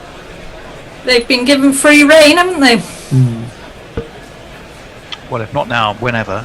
Exactly. I'm starting to get the usual agitated messages I get from people going, why haven't they declared yet? Well, I think you're right. Yeah, it can't be that far off. No, it's not far away, but I just think England might as well just keep going whilst they're out and in. Out and in. Yeah, out there at the batting same time. and in batting. In Yeah. that they're not all out because it's runs they don't have to get later in the game. Absolutely. Well, I hear what you say. What are we? We're 20 past 6, so 10 minutes for the innings break, and we think an extra hour tonight, Ian. So were that the case, then we reckon that probably about an hour. It's more about time. That 580's come and gone. It's 582 for 7. Surely they'd want 10 overs at Pakistan tonight. Yeah, I would That's say so. slightly less than an hour. What if you get 11 or 12? 12 or 13 in an hour. Can I sneak in a couple of tweets? Fire away. Ralph the Wanderlama says, I suspect we won't be laughing when Pakistan bat for 2 days in this, but hey ho. Well, you do worry that the pitch is not offering an awful lot, but that remains to be seen. All the more value in having a tilt tonight when the fielding team's been sort of ground into the dust, and another go at them tomorrow morning while the ball is still new. We have a message from Sophie Cox telling us much what Bear just read out, so if I'd have got up to the tweets, would have had an answer. Oh, right, okay. So thank you, Sophie. Apologies for not getting to you earlier. Yeah, good answer, that. Chris TB says, maybe it's my foreign ears, but one of your commentators sounds a lot like Joe Wilkinson. I don't think it's me. It's either me or Ian, then. Who do you reckon, I reckon Ian? it's Ian. International man of mystery. No, it's nothing like me. 582 for 7. Don Bess, nearly a runner ball, 26 off 27 for him. He's starting to enjoy himself. And Shaheen Shah Afridi, so we have a change of bowling, which I should have alerted the Bear to, who is adopting a more somnambulant posture now in the green room. Now he's had his toast. Why did he pull up? Oh, he dropped the ball. He dropped Shaheen Shah. It's always time for Shaheen Afridi. In he comes, left arm around the wicket, and cuts straight to what is sort of a wide third slip, I suppose. The reason is only bowling the first ball, not the second ball. He got 3/4 of the way through his run up of the first ball, carried on running, and then realised he'd actually dropped the ball. This is a sign of a side that's starting to feel somewhat leggy as they approach the second day in the field and have been given the run around to some extent. Oh, Ness has Errors are just sent a creeping in. message in saying Tower Bridge breaking. Tower Bridge is stuck open, leaving central London traffic gridlocked. Oh my lord! Well, I'm glad I'm not in central London today. In comes Shaheen Shah Afridi, and this one is steered down again to that sort of wide gully area, or sort of wide third slip stroke gully. On the bounce, 582.47. Jay Grover says Annie Chave is a one-woman carry-on film. Oh, this is. You're our own Barbara Windsor. Oh God. Oh no! Oh no! That's Kenneth Williams, isn't it? Yes, you are a bit. You can be a bit fanar, which is lovely. It's growing up Always keeps watching me carry-on films. I'm Well, afraid. me too, sadly, and I'm afraid our listeners can probably tell. Shaheen Shah Afridi again. He's going to be bowling to Dom Bess, who's probably way too young to even know what carry-on films were, and he plays like a man who would fit that description by turning it away down to long leg and taking a single. Stuart Broad, ready to flex his muscles, ready to see where he can get England by the time of what we feel now must be a fairly imminent declaration. He'll want to clear the rope stroke sponge. Did we ever find out, Ian, why it's a rope, not a sponge, in this particular test? We didn't find out, but we were speculating. We felt like it was perhaps to do with the wind. Oh, smart. The sponge more likely to be Yeah. blown. Oh, okay. I think they did actually move as well, the sponges at one point. The sponge. Yeah, they're not actual. I thought they were just sort of like sort of cardboard triangles or something. Obviously, something more weatherproof. I But think they're not very heavy. If you fall on them, you'd want something that was a bit resistant. Just full and bold. What a delivery that was. Why couldn't they find one of those earlier? Although admittedly Stuart Broad just swung himself practically off his feet trying to fetch it to leg, and he's been fully castled anyway by that ball from Shaheen Shah Afridi. The 8th wicket has gone down, and Bear, are you there? I think he's collapsed. Bear, are you there? Decoration. He's moved beyond somnambulance to, I'm not quite sure what the next stage of somnambulance is. He's certainly in the reclining posture. England have declared. There it is. Stuart Broad. In fact, the way Stuart Broad swung at that, the ball clattered into middle and off. And he seemed to turn around with his bat under his arm like a man on a mission. And that mission will be to go and get his bowling boots on. Pads off, bowling boots on, and have a tilt at Pakistan with his old mate saying, Jimmy. Broad's out, what's the point? Let's get them all in now. Well, absolutely. Read the card, do some tweets. Well, we'll certainly read the card, yes. And then we shall do some tweets. Well, I have tweets, yep. You have tweets. Let's first take you through the England scorecard, who of course have now declared on 583 for 8. Rory Burns, he went for just 6, remember, caught Shah Masood, bowled Shaheen Shah Afridi again. Dom Sibley, LBW to Yazir Shah. And when those 2 wickets went down, and then Ollie Pope went fairly soon after, 3, playing off the back foot to Yazir Shah rather injudiciously, to be castled by him, you felt, oh, hello, it might not go England's way. But then Zach Crawley, 267 of 393 balls before finally being stumped by Mohammad Rizwan off, of all people, Asad Shafiq. Joss Buttler kept him company for what seemed like forever, 152 of 311 balls. A partnership that is right up there for the 5th wicket. Didn't quite reach that of Barnes and Bradman at Sydney, but was certainly. What was the partnership in the end, Ian? 280? 280 odd, yeah. No, we just check. It was indeed. Well, we'll move on. While you look at that. 259. Of quite amazing. Chris Wokes, he came in and slapped it around with intent before being caught by Yazir Shah off again Fawad Alam.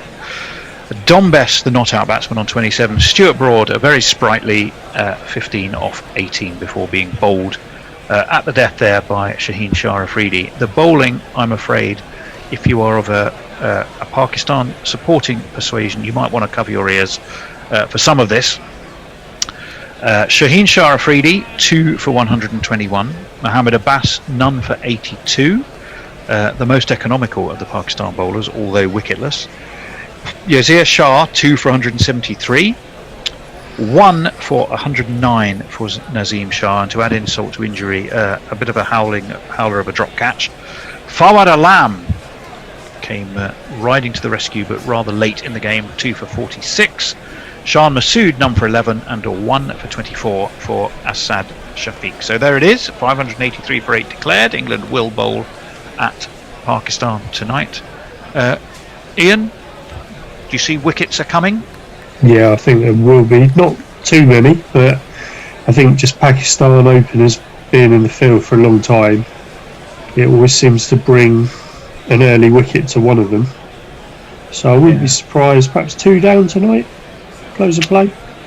Well, unfortunately, an Indo. Well, okay, two is Ian's prediction. We need an Indo, the sage, the seer, the reader of the future. I think they're going to get about 30, and I think there'll be 1. Bear thinks 3. What do you think, Tony? I'm with Ian, actually. 2. I think 2 possibly feels right, and that would be a pretty decent result, I think, for England. Yeah, decent start. They'll certainly attack. I mean, you've got 580 odd on the board. I can't imagine we're going to see a particularly defensive field, to be perfectly honest. Yeah. Hendo's screen is frozen in the meantime. Keep going for now. Okay, well, I'll read some tweets for a moment. So, yes, please do that. Jay Grover, I'm not reading that. That's just rude. You have to go on the Twitter and look at what. So I'll go on to Knuckle. This is the first time England have passed 550 in an innings since they made 589 for 9 declared at Old Trafford in July 2016, also versus Pakistan. In that time, India have passed 550 11 times, New Zealand 6, Australia 5, Bangladesh and Pakistan twice, South Africa and Sri Lanka once. There, he's much better at these stats than you are, Bear. I'm sorry. And Leah Bitchfinder General says, isn't it called a nutmeg in a cricketing context, named for Nat Skipper? Oh yeah, of course it is. Annie would be strawberried rather than nutmegged, apparently, according to Grits and Grits. I've seen the picture as well, yeah. Yes. I'm moving on from that picture. Let's just ask. Oh no, I showed it. No. Saying something terrible there, so I'm not, just carry on. Hannah Forsyth says, back from the Middlesex game after close of Sussex innings and stumps. Broad looks a little pink. Too long on the balcony watching Zach and Josh. Leah Bitchfinder baseball style, and they should openly state what they are. Well, they did it in a football game somewhere, didn't they? Was that in Korea? Did they have love dolls? Yeah, no, they did. Yes. What are love dolls? Are they blow up dolls? Apparently, right. Yeah. Shall we? Well, you're asking Ian and I, and you're expecting one of us to tell you, as if we're intimately acquainted with these things. No, I have no idea. Annie is the answer. Move on, please. Okay. Leah also says, have you considered the most obvious reason for there being a rope? Maybe no one wanted to pay for the advertising during a time of economic crisis. Yeah, we did mention possible sponsors pulling out. It's another interesting theory, yeah. Ralph the Wonderlamb says, come on, 600 is enough, surely. Well, they didn't quite get there, but... Old Fart at Play said, is Bear about to hibernate? He's shaking his head, so no. But yes, he has been eating a little bit, hasn't it? So, Ralph the Wonder Llama is very pleased that the innings has been called to a close. Leah says, is the groundsman wearing shorts and 2 different socks in front of the stump cam? If so, I applaud you. Bold choice. I missed that. And Jay Grover says, I have seen hell. It is Tony Bishop, Annie Chave and Gary Naylor on commentary forever and ever and ever. How can you say that? That's harsh, isn't it? Bear, I believe Hendo's knocking at the virtual door. He's unfrozen. He's unfrozen himself. We also have Nestle Boy. They're off. And we have... Me. Go on, bugger off the lot of you. I think we're about to. And we See you shall later. leave you, if is Hendo with us? Except Annie, you're summarising. Hey, and you're back to tweeting, are you? Yes. We're on for wrong. Yeah. 1 minute. Take care all. Bye, Tony. Tony. You can come back at 7:10 if you saw my message earlier, because I need to sneak off at 7:10. Yeah, someone's you really do the more last than 20 welcome minutes. to come back for me as well. But we're running out of people. We are, very much so. Bear's there though. I'll come back and finish off with some other people. All right, Thanks. then. Fair enough. I don't know where you're going to find them, but yeah, come back and finish off with some other people. England made 583 for 8 declared. I wasn't really sure what was going on in that last half hour. Did you mention that on commentary, that declaration might as well have come a bit earlier? I think they were just waiting for Broad to do his thing, which he did, and Yeah, but I mean, to be honest, they never, apart from those last 3 or 4 overs, they didn't really go after it at all, did they? When I thought Crawley Bess was trying, and yeah, but in the last 3 or 4 overs, I just thought they should have Yeah. gone, should have started looking for runs a little bit earlier than that. I mean, Joss Butler, I don't know if you heard the stat, went from 1:48 p.m. to almost 5:48 p.m. without scoring a boundary. yeah, well, he's the new boycott, isn't he? Well, he's the new boycott. Yeah. You're absolutely right, Annie. You're Yeah, absolutely he doesn't right. do white ball. No, he just wants to show people that I know I am a red ball player, and this is how I play. Anyway, England are out there, and the poor lambs to the slaughter, which are basically the Pakistan opening batsmen, are out there after 2 days in the field. All they can really hope to do tonight is survive, so it's not going to be much fun for them. It might be fun for England. Opening the bowling, no doubt, will be the man who is 7 wickets from taking 600, is it, in Test cricket. It's Jimmy. Jimmy, Jimmy, Jimmy, Jimmy, oh, Jimmy, Jimmy.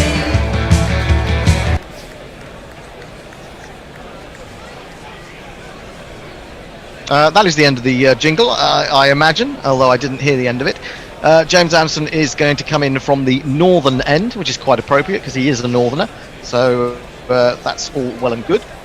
Is he only allowed to bowl from that end because he's northern? Yeah, absolutely, yes. It's part of the playing Who's bowling conditions. from the southern end then? It'll be a Midlander. Yeah, we haven't got a Midland end. We haven't got an East Anglian end. We haven't got a Welsh end. No where else Welsh bowlers then. we haven't got a southwestern end. In comes Jimmy Anderson then to bowl to Shan Masood. 4 slips waiting, and he pushes this into the onside and really almost screams at Abid Ali to come through for the single. He's probably quite happy to get to the other end for a little while and have a little look at it. And Abid Ali, the right-hander, has come up to the striker's end. Shall we jingle up the new batsman there?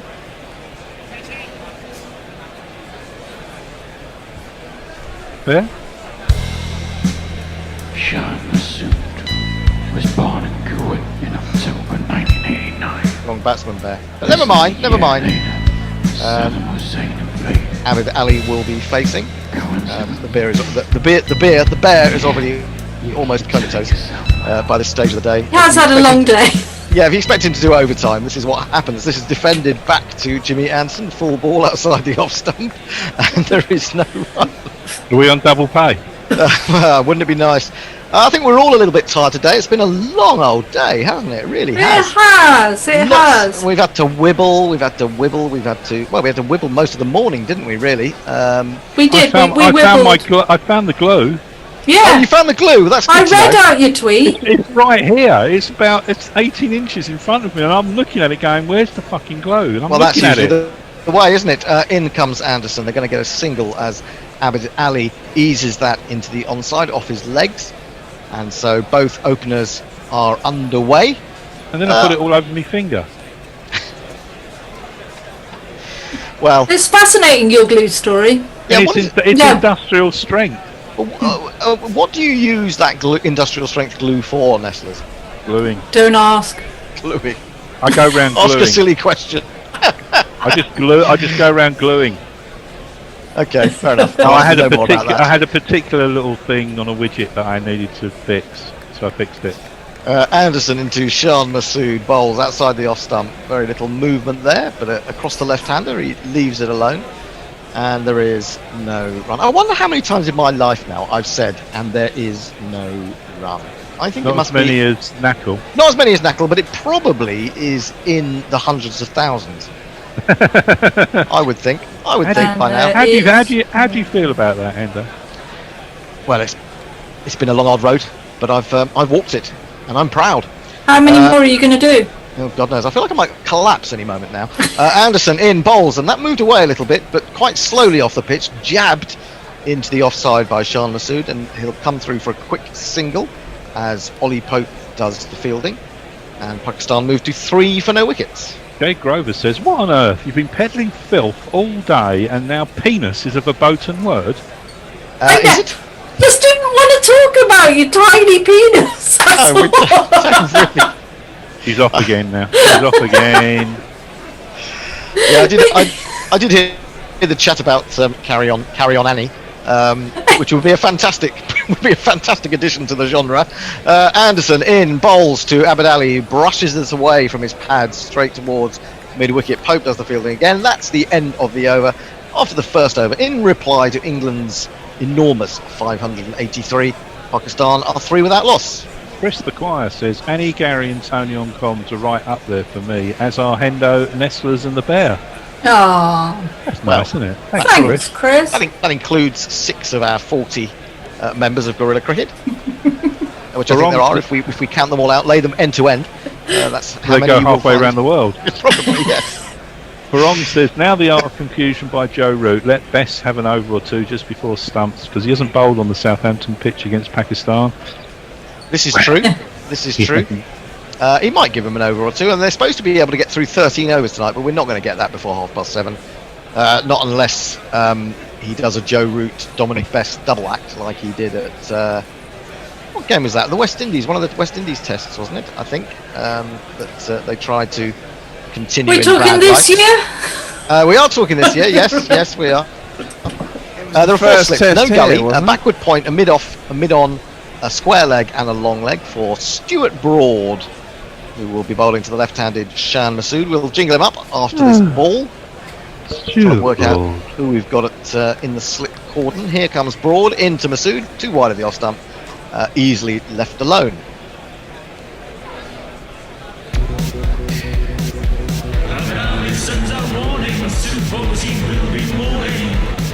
Usually on a nice printed card.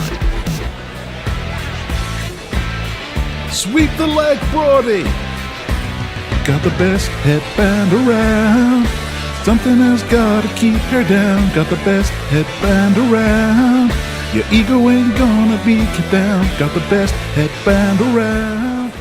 He's powering and he's hitting on the pad, maybe outside the line of off stump. He's been given out by umpire Richard Illingworth. I thought he's outside the line there.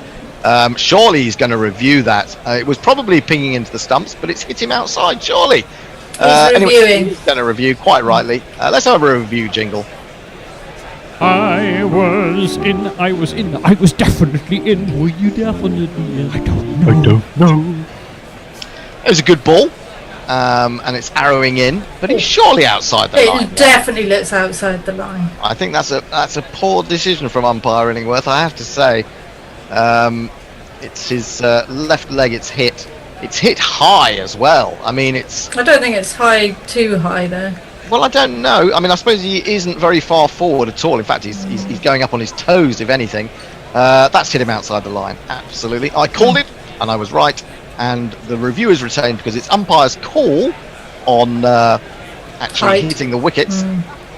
And so that was a poor one, I'm afraid, from Richard Illingworth. He's going to have to overturn it. So Pakistan, much to their relief, remain 3 for no wicket.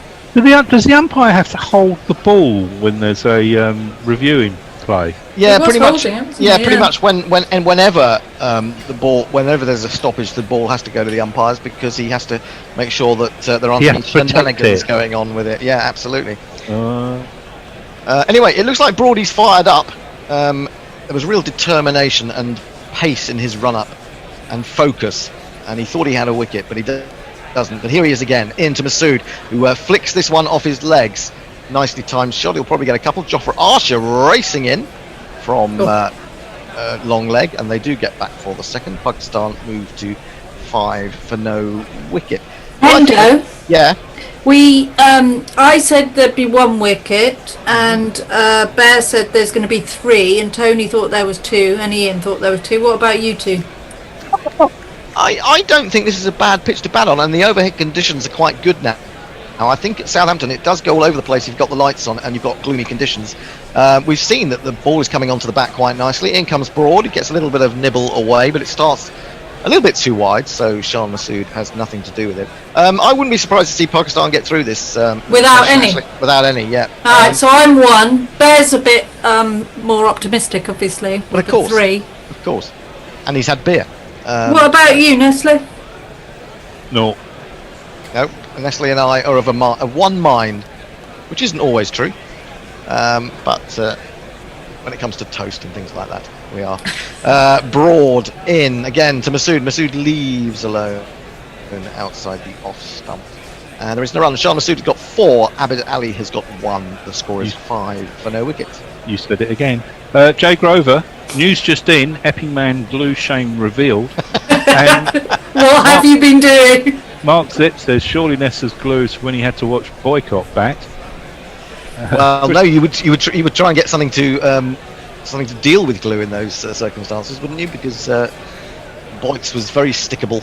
And In comes Broad again, round the wicket to Masood. Masood leaves again through to Butler, and that is the end of the second over. Pakistan are 5 without loss. Chris the Choir says, in Carry On Annie, who should play Annie? I shouldn't I? And Jay Grover, which made me laugh out loud, although it is quite rude, but I will read it. Go on then. From now on, as a shareholder, I demand that everyone talks about my tiny penis, or I will vote with my feet and get arrested for fucking a pigeon. Yeah, I think that's probably lost us about 18 listeners. But there you go. Really? Yeah, it depends. If they're, Who? if they're useless. Well, I mean, Call these people out. the people that we never hear from, really, who just sneak in occasionally and have a little The listen. silent majority. The Do you think silent we've got majority. them? Anderson in to Abid Ali, just outside the off stump. Good length delivery, leaves it alone. These are the ones who vote for Boris Johnson and Donald Trump, aren't they? I wouldn't go that far. But aren't racists. I wouldn't go that far. I wouldn't go Well, that that's what the silent majority is, isn't it? far. Is it?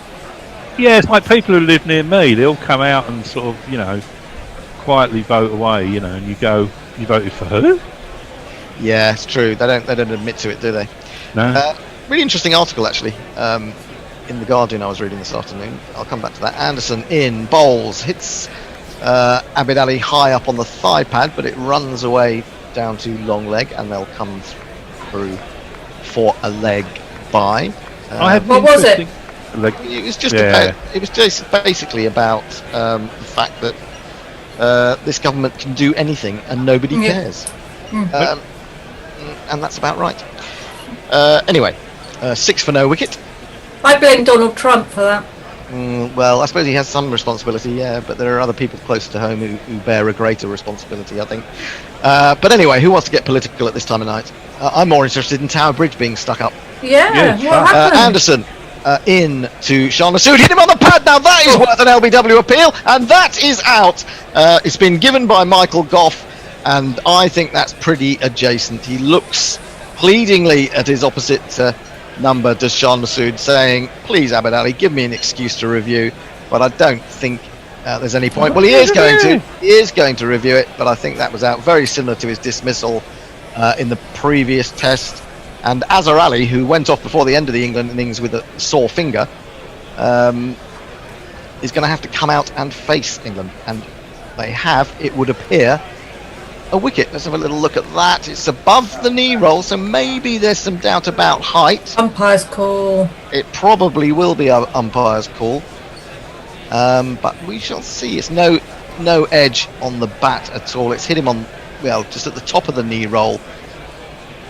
He's barely got a foot forward from the crease, and I would say that is definitely out. It is. It's hitting the top of Midland leg, and Shah Massoud, after his wonderful performance in the first test, has found things a little bit more difficult since. So 6 for 1. I was wrong. You were all right, and Pakistan have lost their first. Well, I hope Bear's not right. I don't want 3 wickets to go down. No, well, I mean, it would make tomorrow interesting, maybe a little bit more interesting than it might have been. I've got some that bets to win. That is a trademark wicket for Anderson, it really is. And Shah Massoud has to go for 4, dismissed at 6:46 p.m. He spent 2 days in the field. He's bowled 5 overs of medium nonsense, and now he's going to have to go and sit in the dressing room for a day. Jay Grover says the Nestle's Hendo hybrid will now haunt my dreams. Can't think why. Interestingly, going back to what you were talking about earlier about politics, and it's not really political. I was having a chat with a friend of mine the other day, and there's about 12 of us, roughly, of close friends who still socialise and whatever, and 7 of whom we have no idea what their political leanings are. Really? I've known them for 30 odd years. Yep, no idea at all. You don't talk politics, obviously. Never discussed. No, nothing. No ideas. And it doesn't matter. I mean, they're not Nazis, but you know. Well, I hope not.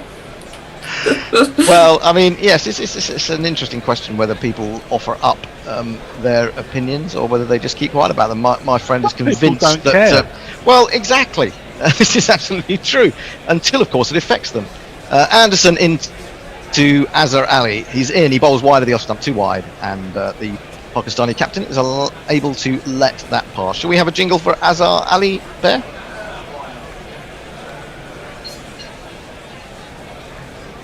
My name is Azhar Ali.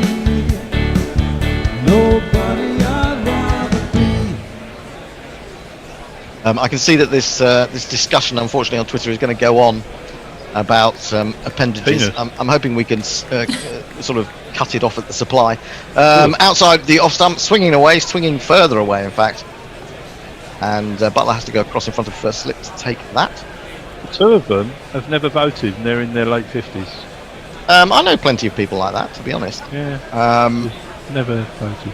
I always have, but I've not always been that bothered.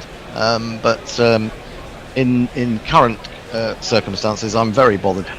Chris the Choir says, I'm offended that you read out Jay Grover's tweet. You'd only read it because it was from Jay. If I said in the tweet saying I had a small penis, it would be overlooked. I was hoping it was going to be overlooked. But there you go. No, he's not. No, but, unfortunately not. No more small penis comments, please. That's done now.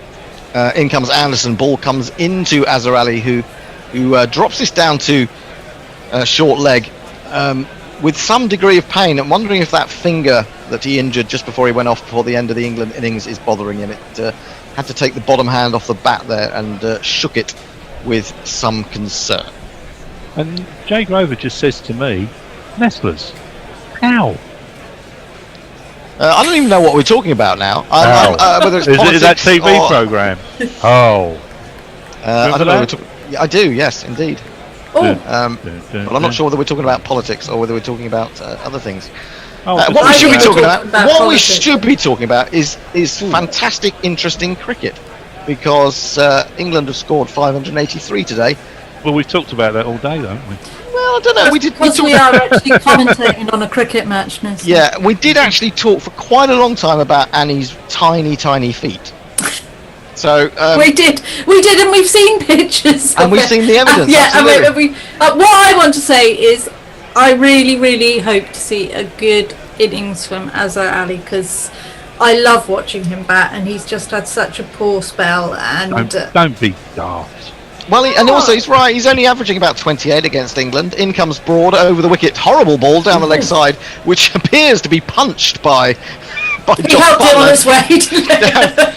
They punched it down to long leg, and they've come through for a bye. Is that Butler idiot? Get rid of him. Yeah, it's terrible, isn't it? Terrible.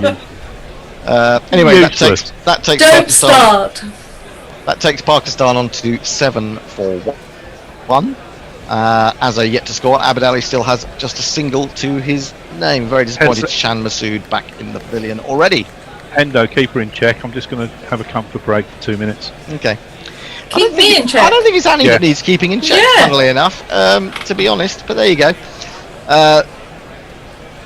Broad has the ball back in his hands. He's in, bowls to Azhar Ali, and Azhar Ali gets a little bit turned around by that. It squeezes off an outside edge towards backward point, and there is no run.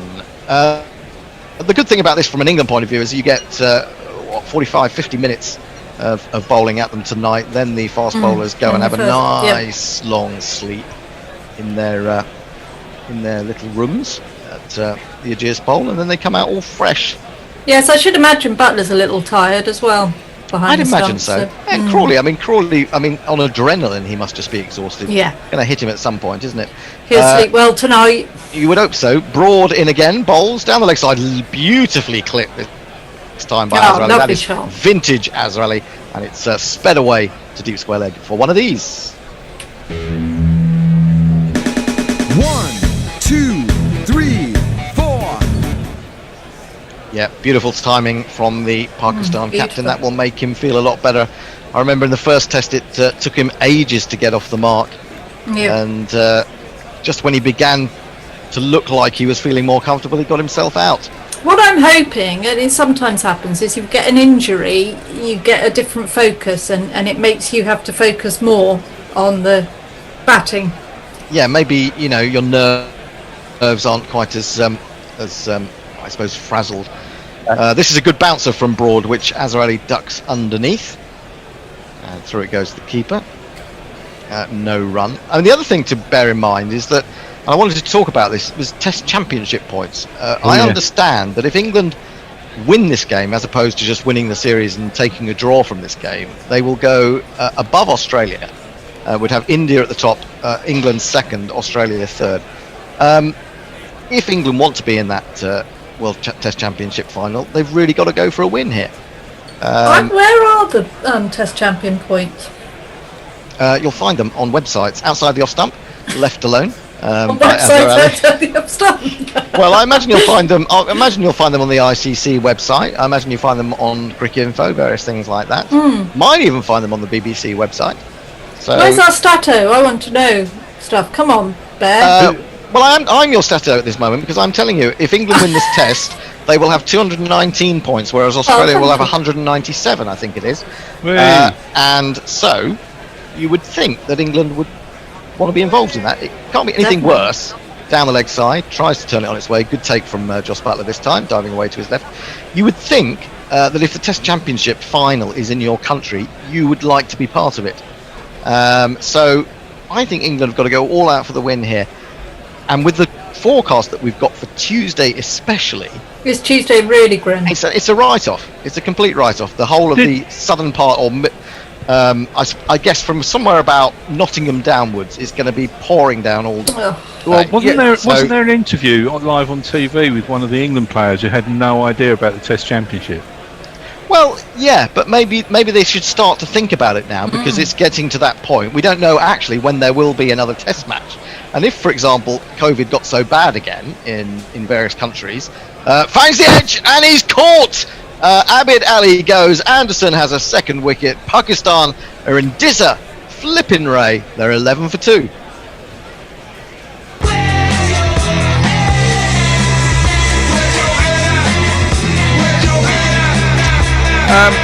Can I just say, Hendo, I think if we draw this, we go second as well.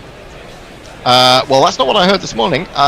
It may be that we go second, but we don't go with such a lead over Australia. Yes, so currently it looks here like we're on 279, Australia on 296, and if we get a draw...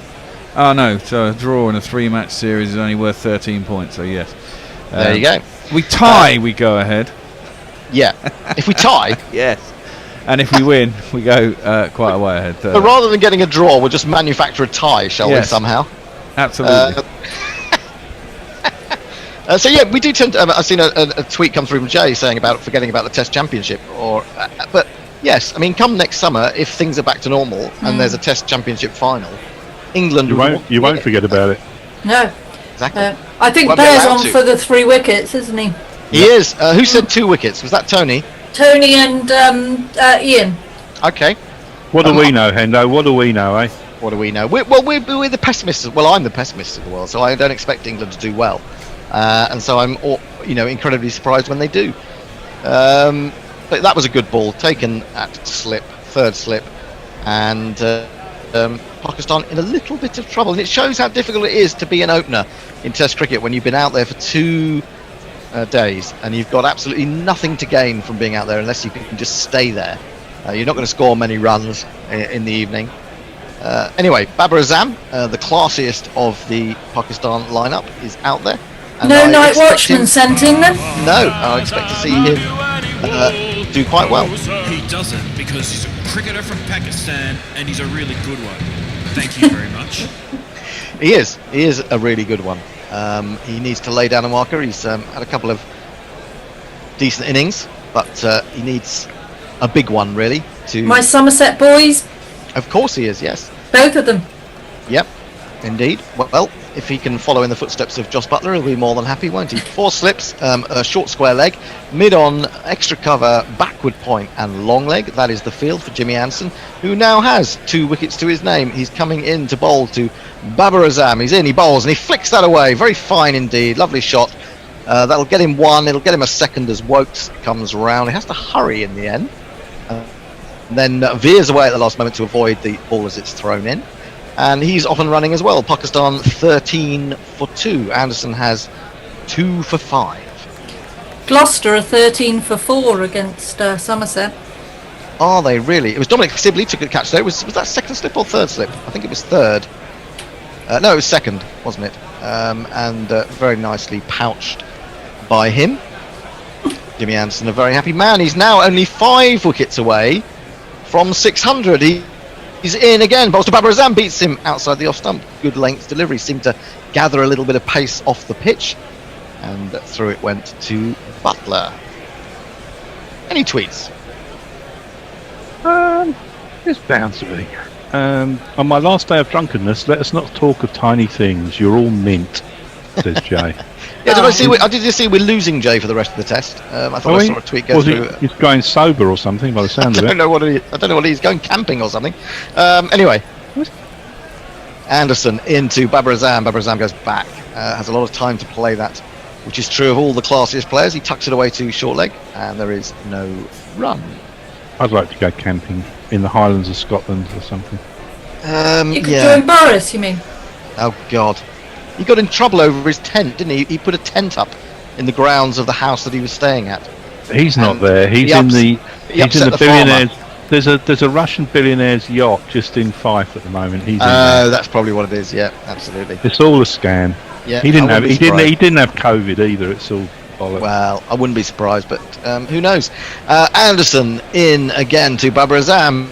Babar Azam plays a beautiful on drive, which speeds past Jofra Archer, who then turns and thinks, "Oh, have I got to run after that?" No, I'll let it go to the boundary, and that is a beautiful one.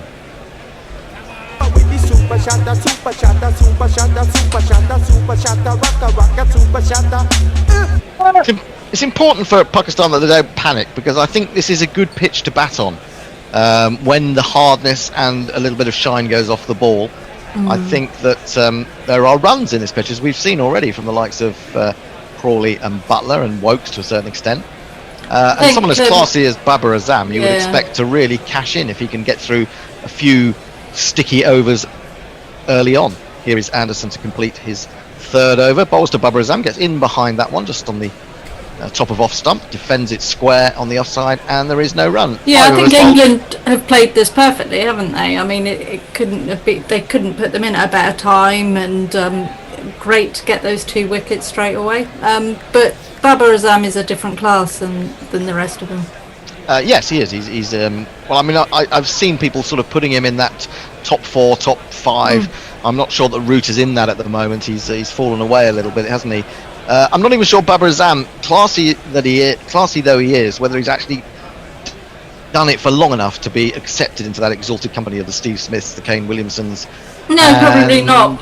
Who was the other one? Virat Kohli. Virat Kohli. Oh, how could I forget? Only him. Only him. Broad bowls to Azhar Ali, angled into his legs. It hits him high up on the thigh. The beauty of Bubba, though, is he is good at the both formats, or the 3 formats, isn't he? Yeah, because he got three one-day hundreds in a row at one point, didn't he? Was that against the West Indies? I think it might have been. Possibly. Jersey Okie says, camping in the Highlands of Scotland, have you met the midges there? I have on several occasions. It's not pleasant. They only come out in the sun, though, and it's not sunny there very often. True, good point.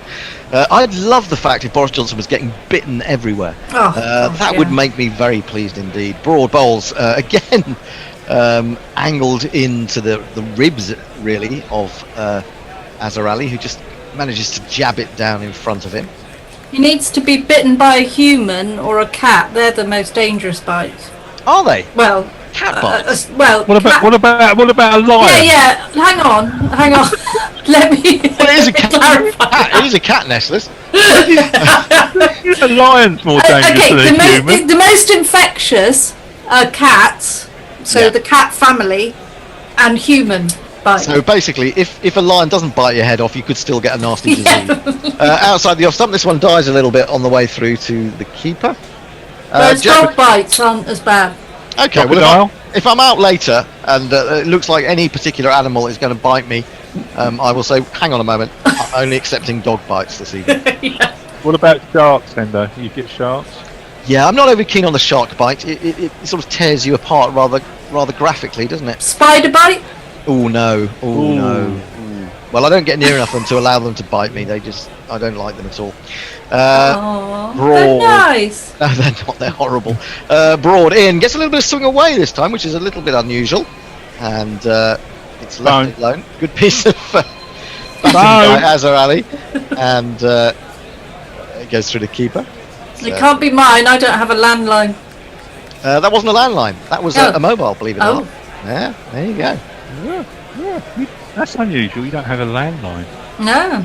I don't use my landline anymore, to be honest. It's just a waste of time, really. Nothing works, and no phones that you buy as landlines work anymore. It's really weird. Broad in to Azhar Ali. Struck him again, and he gets worried as that comes off his inner thigh, that it's going to roll back onto the stump, so he turns to have a little look. And he's been discomforted by that one a little bit as well. He's grinning broadly, but I guess not enjoying it greatly. And he goes down to have a little chat with Babar Azam just to take his time and hope that the sting eases a little bit before the next delivery. Anna Forsyth says, like a fine wine, Jimmy just getting better and better. I don't know what wine in particular would Jimmy Anderson be. In comes Riesling. Balls outside the off stump. Blue Nun. Left alone by Azhar Ali. Through the keeper it goes. 17 for 2 at the end of the 6th over. A 1979 Riesling. Yeah. 1979. Is that when he was born? No, he must be later than that. We're not losing Jay Grover, by the way. Where's he going? He'll just be sober. Oh, okay. Oh, righto. Okay, fair enough. And the Komodo Dragon has entered the chat, he says. Yeah, the Komodo Dragon bite can be quite nasty, I believe. Yeah, you can get nasty infection from that. I really like them. How big are they? They're quite long. They're about 15 feet long, some of them, aren't they? Yeah, they're wonderful. Wonderful. Bigger than a cat, then? Yeah, a little bit bigger than a cat. A little bit bigger.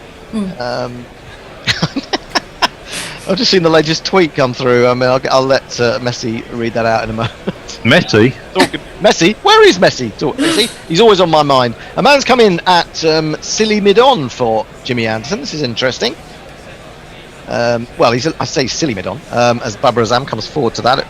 It goes off a thick outside edge. It's well saved by Dominic Best, diving away to his left. I'm just going to describe that position. He's not the on Hayden. He's a little bit closer to the batsman than that, but he's quite straight, just off the cut strip, and probably about 6 or 7 meters from him, something like that. He's done that for a bet. Well, it may be that, or he may just be trying to get in Babar Azam's eye line and just slightly disconcert him in some way. Are you sure, Skip? Are you sure about this? Well, it may be that. he hasn't got a helmet on, so he's a bit further back than that. I still think I would have a helmet on in that position. Yeah. He's got a box on though, hasn't he? Yes, I would think so. Bowls to Babar Azam, and he clips that beautifully with wonderful timing, but straight to Stuart Broad at mid-wicket, who then tries to shine the ball. Without spitting on it? Without spitting on it. Yeah, Popeye has sent a tweet in, an academic question. Is there any better bites than the bite of your wife? Tomo Pollitt says, given that he's from Burnley, Jimmy must be some kind of claret. Oh, very good, very good. Yeah. In he comes again. This one swings, but swings from a starting position of quite wide, so Babar Azam can happily leave that alone. Pakistan remains 17 for 2. Leia, Bitchfinder General, she'd like Johnson to be bitten by a Komodo dragon as their saliva is highly infectious because they eat carrion. Yeah, I mean, if anyone has got a pet Komodo dragon in the Highlands of Scotland at the moment, send it that way. there's a big field you could release it into. As Bojo's in his tent. I mean, he's in a he's got a big cottage, and then he's put a tent in the garden. What's that all about? Anderson in to Babar Azam, beautifully flicked away with his legs. Oh, he plays that so nicely. Chris Wokes at long leg. They'll get through for a single. She knows a lot about Komodo dragons, does Leia. It's the largest extant monitor lizard at a length of up to 300 centimetres. What's that in old money? I can't convert centimetres into pounds 10 and ounces. 10 feet. 10 feet? Bloody hell. Okay, that's quite a lot. Echo says, gotta say, it's been one of the nicest days of cricket, thanks to you lot for doing the broadcasting. Thank you, Echo. Somebody's got to echo. Anderson in, bowls. Oh, now that wraps Azhar quite painfully on the upper thigh. He's in the wars a little bit, Azhar Ali, at the moment. He's just hopping around, taking blows hither and thither. Yeah, poor man. Grimacing. He's not had a great day, is he? He's not had a great day, has he? He's just seen England smash 583, and now he's getting peppered by the likes of Brody and Anderson. Oh. Do you want to borrow my pet Komodo dragon? Carrion Annie. Carry on, Annie. Oh, very good. You're wasted, Perko. You should be stand-up. Anderson outside the off-stump, left alone by the batsman. And that is the end of the over. They are 18 for 2, Pakistan, in reply to England's ginormous 583. I'm just about to incur the wrath of Jay Grover because I'm not reading that tweet out about his tiny penis. Okay, that's good. That's good. To know. Because we don't want any more. We've done the tiny penis. I'm not saying tiny penis anymore. We said tiny penis too much. Thank you. Anna Forsyth has sent in a wonderful wine for Jimmy Anderson, hasn't she? It's a picture of a wine called a number 11. Number 11. Very good. Hey, anyway. Excellent. It is 10 past 7, isn't it? Are we getting anyone? Yeah, the bear can come in after this over. I'm going to do this one over, and then I'm going to scoot. And we're not coming in for 10:30 tomorrow, are we? I mean, I did hear a rumour about that. I hope not. Well, you're not going anywhere. You're just going to your living room. Well, no, I've got to go. I've got some family responsibilities that I need to deal with every day. Don't you start, Bear, just because you've got 3 kids. You haven't got an aged mother, have you? No. We've got Archer. We got Archer. We have got Archer. We got Joffa. Yep. Well, let's have the really good jingle. 4 slips and a short square leg. He's coming in to bowl to Babar Azam. He's in. He bowls. He's onto the back foot. Defends into the covers. Jimmy Anderson fields, and there is no run. Let's hear that funky jingle. Break your helmet, break your heart. Hotter than lava, cooler than Bogart. In your face, at your stumps, on your toes, on your mum. Joffre,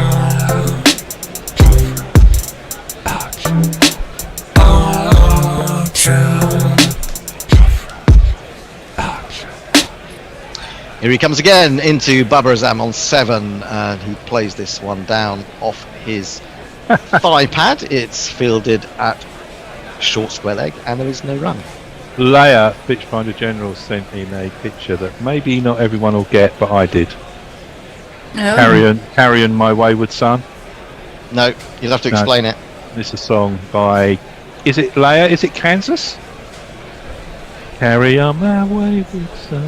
Oh my goodness me, when Nestle starts singing, it's really time to go home. Archer in again, bowling to Babar Azam.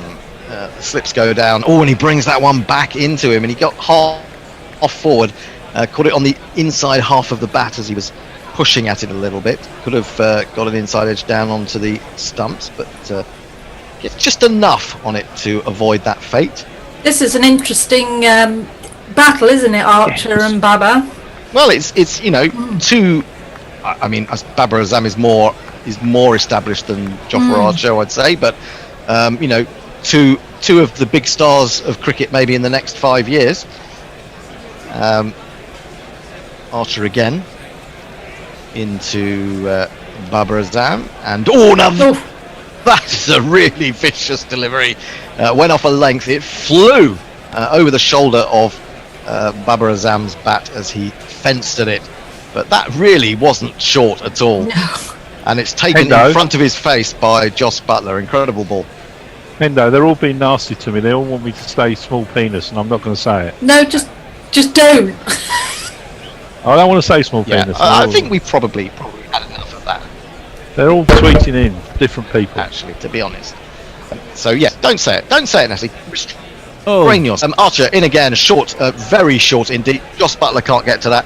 It's bounced over the batsman, over him. Oh, and Chris Wokes has just run into picture to ensure that it doesn't go for 4 byes. Did they actually run in the end there? The no ball. It's a no ball.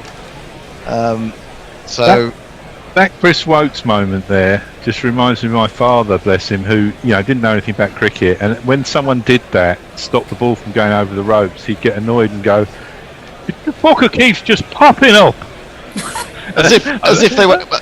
My sister. They're not allowed to do that, Archer in again. Oh, what a ball! That's an extraordinary delivery. 87 miles an hour. It was foolish. It swung incredibly late, and it went a long way. I don't think Jofra Archer can actually work out how that didn't at least cut Azhar Ali in half. Oh, that was a beauty, wasn't it? Extraordinary ball. Absolutely unplayable delivery. Well, this goes to my theory that I put forward about Archer this year. All the people are sort of moaning about this, that and the other. I think he's bowled brilliantly and just not been really fucking unlucky the whole time. Yeah, sometimes it just doesn't go for you. He has bowled really well, yeah. But sometimes it just doesn't go for you. You can't expect cricket to always go for you, however good you are. It's defended on the back foot by Azhar Ali. That is the end of the 8th over. Pakistan reply to England's 583 are 20 for 2. Azhar has 4. Babar Azam has 7. That is me done for the day. I'll be back tomorrow at about 11:45, and I leave you in the I don't know, slightly sweaty, slightly podgy, slightly fuck you, beer soaked. Fuck you. Since I've been doing some bloody exercise. Since I've been doing some goddamn exercise, you loaf. Would you two be okay without me? Because my dinner is ready. Well, mine's waiting to be cooked. Is it? Yours waiting to be cooked, but mine is actually ready though. Oh, go on. Yeah, go on. Can you cope without me? Well, it's summarising. We can get away without. Yeah, we can get away. And I mean, and we'll just talk about you when you're gone. That's fine by me. And your small feet. No, that's full and clipped by Babar Azam straight to wide mid on, and there's no run. Yeah, you can go, Annie. You sure? It's just that I thought I was finishing at 7, and yeah, no, that's fair enough. That's very organised. Your dinner is ready actually when you're supposed to finish. Enjoy the rest of the test match. I'm not on again, so see you sometime soon. Oh, we'll be in touch. There'll be something for you to do. Bye. Bye. Outside the off stump, Babar Azam gets squared up and it goes through the keeper and there's no run. I thought Tony was supposed to join us at 7:10 as well. It's just me and you, Nestlers. And now you've frozen. It's unstable. Huh? Yeah, my internet connection's playing up. Why is it saying? No, it's not. It's fine. Zoom is telling me my internet connection is unstable. But Zoom's funny, man. It really changes day to day about how stable it is. It used to be a lot more stable before these recent updates. I don't know But my what's going internet on. connection is fine. Yeah.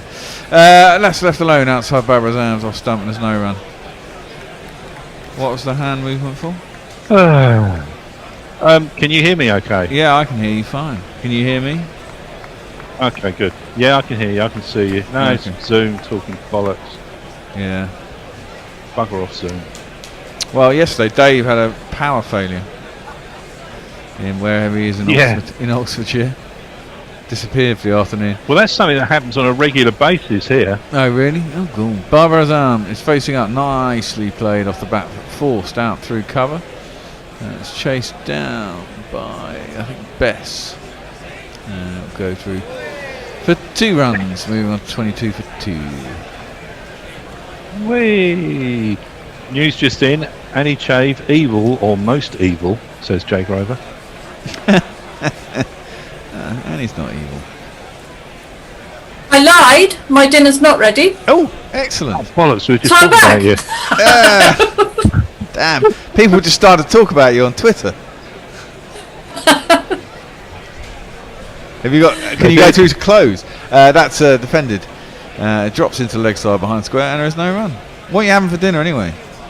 Pasta bake. Oh, pasta bake. See, my kids hate pasta bake. Do they? Why? I don't know. They're really annoying. Your kids love mac and cheese. Mac and cheese. They don't like mac and cheese. They don't like anything unless chips. They love chips. They like chips. They like chicken katsu curry. Isn't so bad. Oh, yes. I make a From mean one of wasabi. those now. Yeah, well, I learned the Daily Hail had how to cook Wagamama katsu curry. That's left lane outside the off stump by as alley through to Butler. Ain't no run. 23 for 2. And I followed that recipe, and it actually tastes really damn fine. And You do the cooking at your house. yeah, I do a fair amount of cooking. Yeah, my wife cooks too. I've always liked cooking. The bear cooked for me when I went round for dinner. There you go. Yeah, What did he cook you? I can't remember. What was it was either lasagna or Chicken? Was it chicken? Can't remember. It's a There was while a ago. whole wasn't host of stuff. And it was good. It was a great evening because I got to meet the whole mad family. it? The bear These family three mad in kids situ. going nuts, and the bear and his missus just sitting there like in a sea of calm. It's quite funny. And you get by. You know what I mean? like the kids didn't exist. They're just saying, oh, whatever. Yeah, go on. These kids. Well, you got him. Baba is going to face up to Joffre, who's bowling pretty quick, 90 miles an hour. But it's too wide. It's bowling quick and it's moving around. Yeah, and there's no run. That If ball at the last you over. thought about the Bears' family life, it's exactly how you think it is. Yeah. It's pretty Okay, chilled. I can really see that. Great. Yeah, I don't let life get in the way, you know. 23 for 2. Pakistan. I think I've gone under 35 and a half for the fall of the third wicket. He's trying that wonder in-swinging ball again, but it doesn't come back in. Babazan just lets it through to Joss Butler, and there's no run. In a 10th over. There's been a lot of bowling down the offside, isn't there? That Yeah. hasn't actually swung back in. today. No, well, you know, in the last test the ball was doing all sorts, wasn't it? Yeah. And this test it's not doing the same. nearly as much. They're a bit spoilt in the last test. And in the first test against the West Indies, the ball didn't do that much, did it? It just clipped into the leg side, broadened onto it quick enough, and they scooped through for a quick single. Men with Ben has tweeted in. Oh, I like Men with Ben. What's he saying? Is there a sweeter sound than the Hoff Bear swearing while Joffre gets gangster as the sun sets? Ah, listen to that. He's got away with words, as the Men with Ben. Jay Grover says, "Oh no, she knows. Please hide me." Your reappearance, Annie, has scared him. Because he called you evil. Oh, God, that's what my name is on tour, Evil Annie. Evil Annie? Yeah, because we got a nice Annie that comes. It's 'cause She's you've got- nice Annie. You've got feet like the devil. Let me describe that last goal. That was a decent short ball. But Babrazan dropped his hands nicely and let it go through to Butler. There's no run. That's a decent ball by Joffa. No, sorry, it's Azhar Ali on strike, isn't it? Fuck off zone. Oh, what? Just It's have a go. Azhar Ali, yeah. Amphetamine Annie, do you know that song? Canned Heat. Oh, there's a big appeal from behind. Josh Butler is convinced that's out. He can only have been out if it hit the underside of the bat on the way through the keeper. They're going to review it. Yeah, I mean, Root seems to be saying, look, he hung his bat out and it's managed to clip it. Joff is saying, well, I don't know. See anything? He didn't see anything. But Joss is the man who would have seen that because he's actually behind. It's another decent ball. Comes in a little bit, leaves it go. No, it's his elbow. Oh, it could be his elbow. It could be the back of the bat. There is. Yeah, it's brushed his elbow. Oh, that might be painful. Oh. And it's going to be not out. It's going to have brushed his elbow. It's not the bat. I can see why Joss would have thought that it hit the bat though. It might have sounded get quite rid of him. She says defensively. Yeah. He's all right. He scored 150. He's okay. Bloody clueless. Bloody clueless. God, that was bloody clueless. Bloody clueless.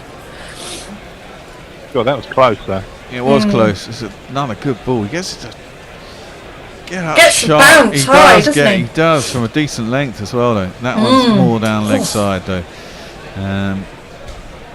As I can't get anything on it, it goes through the button. Oh, I do love watching Archer bowl. Yeah, I do. I love watching Baba bat and Archer bowl. You love watching cricket, Anna. What a day! Well, we've got some lasagna knowledge from Leia. It's better on the second day. Actually, I'm with you there. I think it is.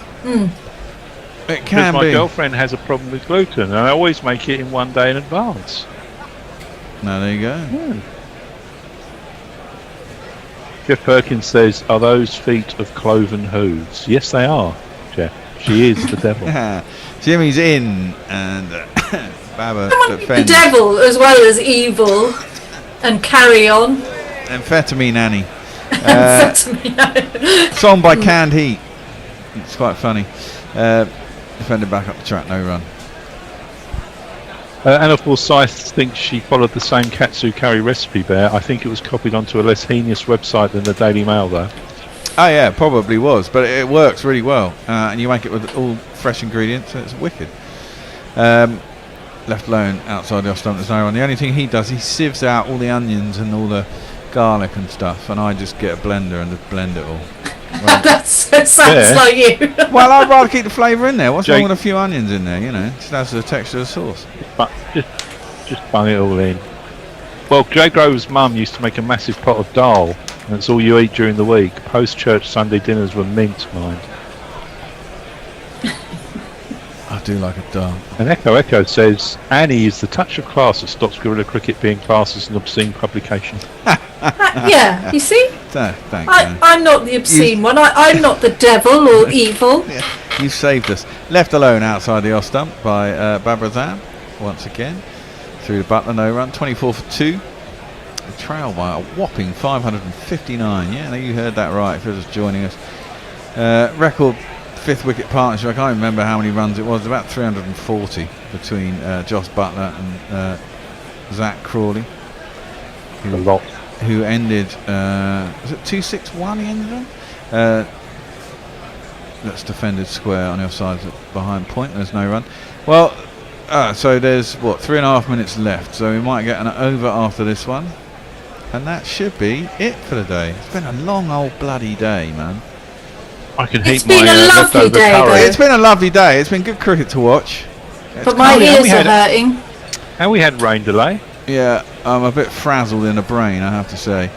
Jimmy Anderson, I was about to say Henderson. That's a big appeal. It's got to be out. It is out. Oh my word, that's Babar Azam, and that's the one you want. That's maybe kept a little low, and it ducked back in. It's pinned him. The only chance he might have is it got him outside off stump, but it doesn't look like. Azhar Ali said, "Nah, don't bother reviewing it," and I think he could be right. I think that pinned him just in front of off stump, and was keeping a little bit low. That's the one they want. Oh, actually, having said that, that might have been worth a review. I think It's quite high. it is quite high. He's not a tall man. It could have been umpire's call, which means you get to keep your review. You might as well have a go on that instance, I reckon. That's the chance you take. But England have that other wicket. I got my third bet of the day, and I'm very happy. Your umpire's call on impact and hitting. Having been given out, he'd have retained the review because it was umpire's call on impact. But we have to say goodbye to Baba. I won't look back, 'cause by the time that I do, you'll be gone. I suppose in that instance it doesn't matter if you review or not. If he'd have reviewed, he'd have kept the review, he'd still been out, wouldn't he? He didn't review. Yeah. And having been They're shown going to off. be out, there's no regrets. Are they going off? Oh, Stumped. last over the day they're saying that is, and that's the case, isn't it? So that is stumped. Zach Crawley gets clapped off, and rightly so, because his innings today was absolutely amazing. And he ended up with, I'm going to get his score right because I'm sure it was 261, but I just want to check it. It was 267 he ended up in. He was stumped, apparently the highest score ever scored, and been out stumped. Which is another. Really? Yeah. That's what they say. That's what they say. Coming down the track to Asad Shafiq of all people, bowling dibbly Just shows how unselfish he is as well. Then, there you doesn't go, it? exactly. On 206 overs, 393 balls, 34 fours and a 6. He batted extraordinarily well. And Butler was another centurion, caught and bowled forward and arm for 152. In a partnership, I believe, of 340. And it was astonishing to witness, and a great day if you're an England fan. Got them up to 500. I'd have liked to have seen Baba still there. Well, I was right, wasn't I? I said 3. Yeah, you said 3. That's what has annoyed me more than anything else, I think. Well, you see it happen so often. It's just the weight of runs and the mental fatigue of being in the field. That's that is Test cricket for you, you know. Well, they've been in the field all day, then knackered, haven't they? Yeah, exactly. You know. The thing is, if they'd got through tonight, you'd have managed to come out with a fresh. And that's the whole thing, isn't it? That's why you only give them an hour. And England's That's bowlers, right. England's bowlers, how many overs did we bowl? England played it perfectly. 11 overs did we That's bowl? why it's called a test. Yeah. So we're in the 11th over. The ball is still fresh. We get another good crack. We're fresh in the morning. So and that's how you play it. Would you like to have the remaining tweets of the day? Oh yeah, go for it. Grits and Grats says there's a song called Annie Use Your Telescope by Jax Mannequin. I think it's about her Joss Butler restraining order. Jay Grover says Archer bowling and Barber batting on permanent loop would make me happy. There's Leah had sent a picture of a book about German, a German book about the greatest street foods in the world. And to end the day, of course, it's down to Mr. Grover. Of course. Who says, me and my tiny penis say thank you very much. Shut it. Shut it. And on that bombshell. Yeah, we're going to be off. I'll give we're going to be off for good. Yeah, well, that we may be. I'll just give you a quick rundown of the Pakistan innings. It hasn't been long, as I said. 10.5. Sharma Sood was LBW Anderson for 4 of 10 deliveries. Abid Ali was caught. Sibley bowled Anderson for 1, caught in the slips. Azhar Ali not out 4, and Babar Azam was just out for 11. LBW Anderson, he needed 7 wickets to get to 600. He's got 3 of them already, and they're the first 3 wickets to go. He could get it in this innings. He certainly could get it in this match with 3 down already. 17 to get. I still think Archer's unlucky for not have a wicket. No, that is very true, and I'm hoping he will get some. He certainly looks lively there right at the end. England's bowling 5.5 overs, 1 maiden, 3 for 13 for Jimmy. Stuart Broad, who bowled pretty well, and an appeal that was given out, but as Hendo said, it struck him well outside the line. 3 overs, 1 maiden, none for 6, and Jofra Archer bowled extraordinarily well, and quick and hostile. 2 overs, none for 3, and one of those was a wide. So there you go. That's the tale of the tape for today. We are back Are we going to be up at 10:30? Are we going to be on at 10:30 or 11? What for? Well, they said that if there's rain, that they can start at 10:30 the following day. We'll have to keep an eye on that. Does today count? Yeah, there was quite a lot of rain. Was there? Yeah, we only had Early on. Well, we had 82 overs today, so they might just tack a half hour on the end tomorrow. Who knows? I mean, the weather's supposed to be pretty much the same today as it was tomorrow. This game has moved on significantly, though, with that 3 wickets to England. You know, that follow-on looks a hell of a lot more likely, doesn't it?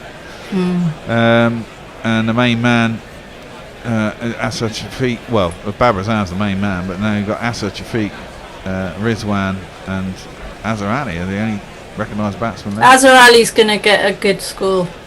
Well, we'll see. I'll be betting under for the fall of the first wicket tomorrow, trust me. But, okay, right, that's it. My brain's fried. It's been a long old day, so I'm going to find a theme tune and say goodbye to people. And, see y'all. See you all. See you tomorrow. See you tomorrow. Bye. Bye. Bye.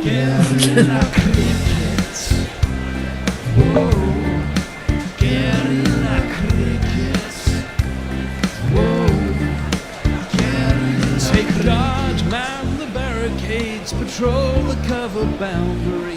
At last the time has come, this is a cricketing emergency. Hear this call to arms for every cricket revolutionary. Take up your bats and stumps for the test match insurgency. At first they tried to silence us, but we would not be silenced. They threatened us with lies, so we threatened them with violence. Che Guevara, Sangakkara, Joseph Stalin, Douglas Jardine, Robespierre, Darrell Hare, Vladimir Lenin, O'Brien Kevin, guerrilla cricket. It's not about the winning, it's about how many rules you break, even in